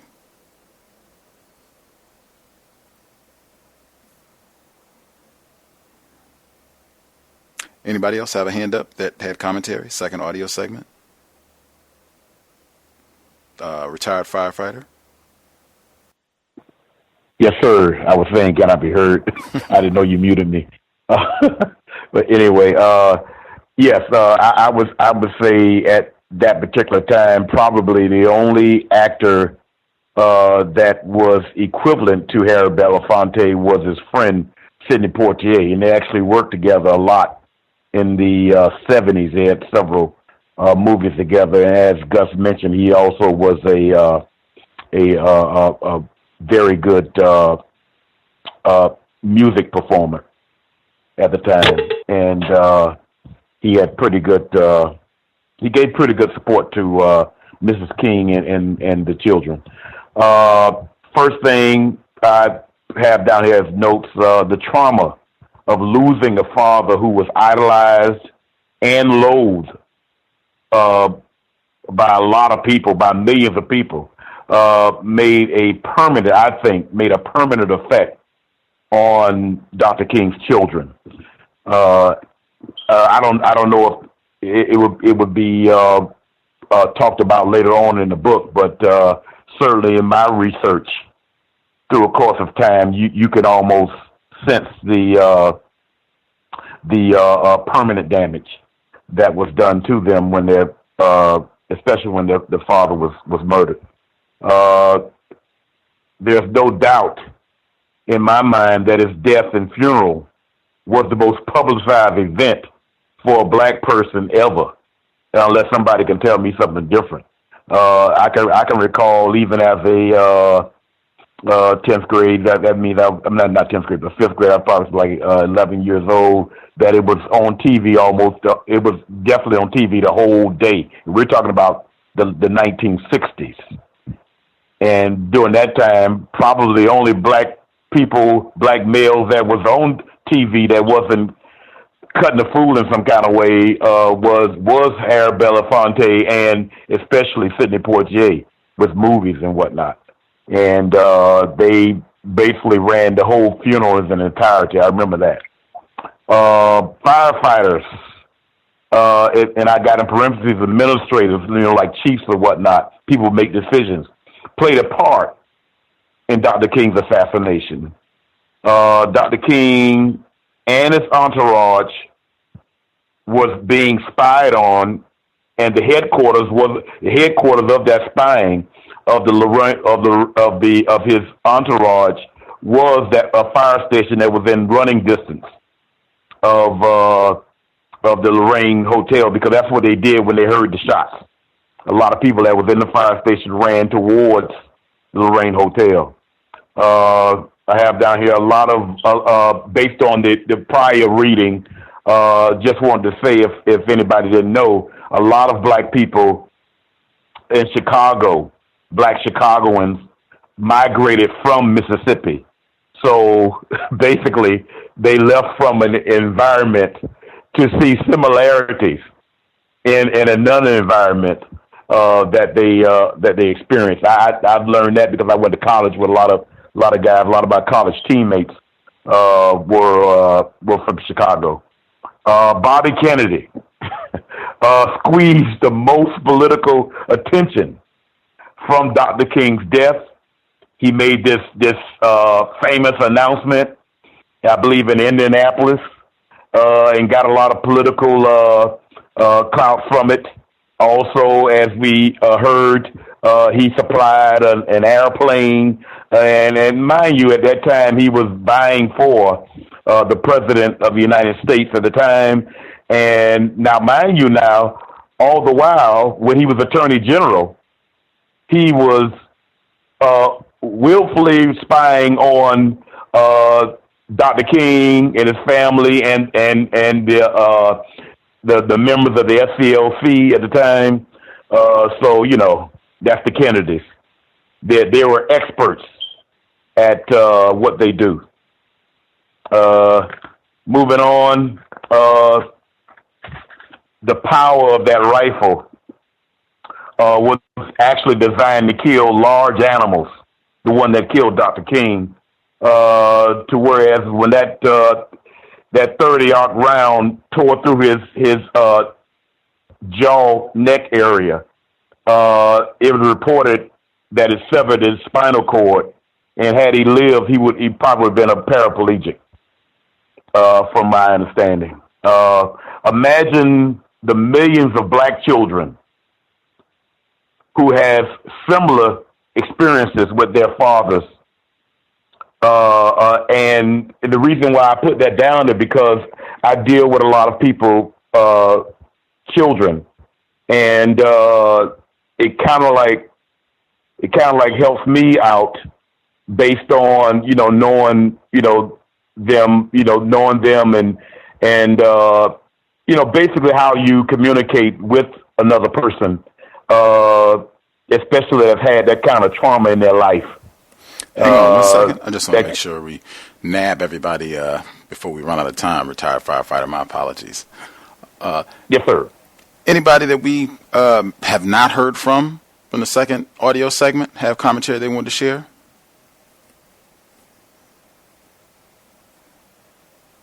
Yes, may I be heard? Yes, sir. I don't have much to say, but I have to say that according to the book, Mrs. King's reaction when she found that her husband had been murdered was not a normal reaction. And we can, blame that on the system of white supremacy because of the retardation of our social process. But just the sheer fact that, like the firefighter said, I can remember I was a little older than he was. I think I was about 13. But I can remember the fear that I felt. And it was, I guess, when young Yolanda made the statement about Kennedy, it just didn't seem to reflect the fear that would be there after your father is killed and your husband. And I know it's a lot of mixed emotions there, but it just seems to be, I don't know, it doesn't seem normal to me. And like one caller said, it seems the 5-year-old had more of a normal type reaction than most of the others. And there's been some controversy about the moment that Dr. King was killed. There's photographs showing different people pointing, and that's another thing. If somebody's hit with a high-powered sniper rifle, remaining out in the open like that when you don't know if there's going to be more rounds, it just brought some skepticism concerning that. And I will say that a lot of respect for Harry Belafonte, and he was a major force in entertainment as well as social activism. And I believe that's all I got to say. Thanks for taking the call. Yes, sir, Mr. Demry. We have anybody else that had commentary second time around? We get everybody? Spectacular. Couple quick notes I'll get in on the second session. The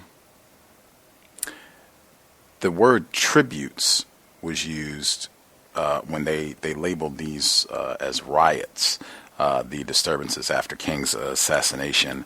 I don't think they were tributes. I think they were a lot of victims of racism who were angry. I don't think they were doing that to say, oh, we love Dr. King. I think they were saying we are upset with black people being killed and brutalized and terrorized under the system of white supremacy. That was curious, calling those tributes.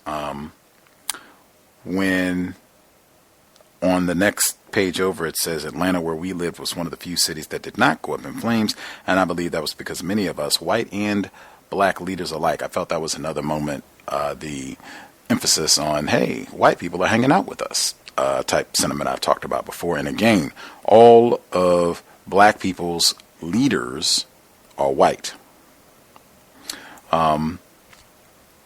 Let's see. If people, the strength on the next page where she mentions Harry Belafonte, helping, giving her some coaching to get her through, to do the march, and the strength to do this. Just that word I'm cautious about. I think frequently black people, I know we talked about this when we read medical apartheid last year, and just talking about the damage that racism, white supremacy has done to our health. But I'm cautious of black people being thought of or feeling that we have to, live up to some ideal of strength. It's great to want to be powerful and to want to do things, but in a state of total trauma and victimization, it seems like consistently black people are the ones that are supposed to be, I'm strong, I can take it. And strong generally for us, it ends up being in some sort of context of how much punishment and abuse I can take. And I feel like that's really, really, really dangerous for black people. Let's see. From the next chapter over, chapter 16. Yes, the impact on children. I think that's what I had said at the very beginning. This entire book just seems to be a big catalog of trauma, starting from the very beginning with her house being burned down when she was a child, her father's sawmill being burned down, relatives being lynched, the house being bombed when they start the Birmingham campaign. It's just endless trauma. Every day people calling and talking about they're going to kill you and your family and nigga this and nigga that. Just endless trauma. trauma, for generational trauma. And again, with the children, where she has this passage: for a time after the assassination, Bunny would pour through family photo albums and ask me who would be the next to die. That is victim of racism, white supremacy, and the impact of mental health. And I think also, I don't know how much attention this gets, but just you being, if you're a victim of racism, white supremacy, you say, hey, I'm going to try and do what I can to work against racism. That not just has an impact on you, that has an impact on other people that are around you, because racists, they do that a lot. They will say, well, oh, we're upset with, this nigger, so that means, we got to retaliate and get this nigger's mother and brothers and children's and uncles and aunts and anything else, because we're not just going to practice racism against this one nigger that upset us. We'll get all of them. And maybe if we get enough of his friends and people that he or she cares about, maybe they'll stop this activity, stop plucking our nerves. That's generally the way that they function. So that, just hearing the details, explicit details about how this terrorized the entire King family over generations, and the Scott family as well. Wow. I will stop there. I think we even might have had people who had additional commentary, but it's a lot to cover, and we already did our 3 hours. We'll pick up there next week. We're still in chapter 16, so there'll be more to come. I also thought that was a great artistic move, if that's what it was, to show the transition in the text, to have Felicia Rashad come in, as this is going to be more focused on Coretta Scott King and what she's doing, and not so much her being there to support Dr. King. I think that's a great switch as well. But yeah, that'll be great if she's Felicia Rashad is the one who takes us home for the remainder of the narrative. If you have questions, commentary, you want to drop an email, untiljustice@gmail.com. Looking forward to being here next week. We'll be here tomorrow for the compensatory call-in. We'll also be here on Sunday. Sabrina Johnson will be here. She coordinated the memorial last month for Dr. Frances Cress Welsing. We'll talk about that, as well as her continuing work with the Welsing Institute. Normal time, 8 p.m. Eastern, 5 p.m. Pacific. Thanks, everyone, for participating in the broadcast. I hope it was worthy of your time and energy. Again, I will say sobriety would be best under conditions of white supremacy, in my opinion.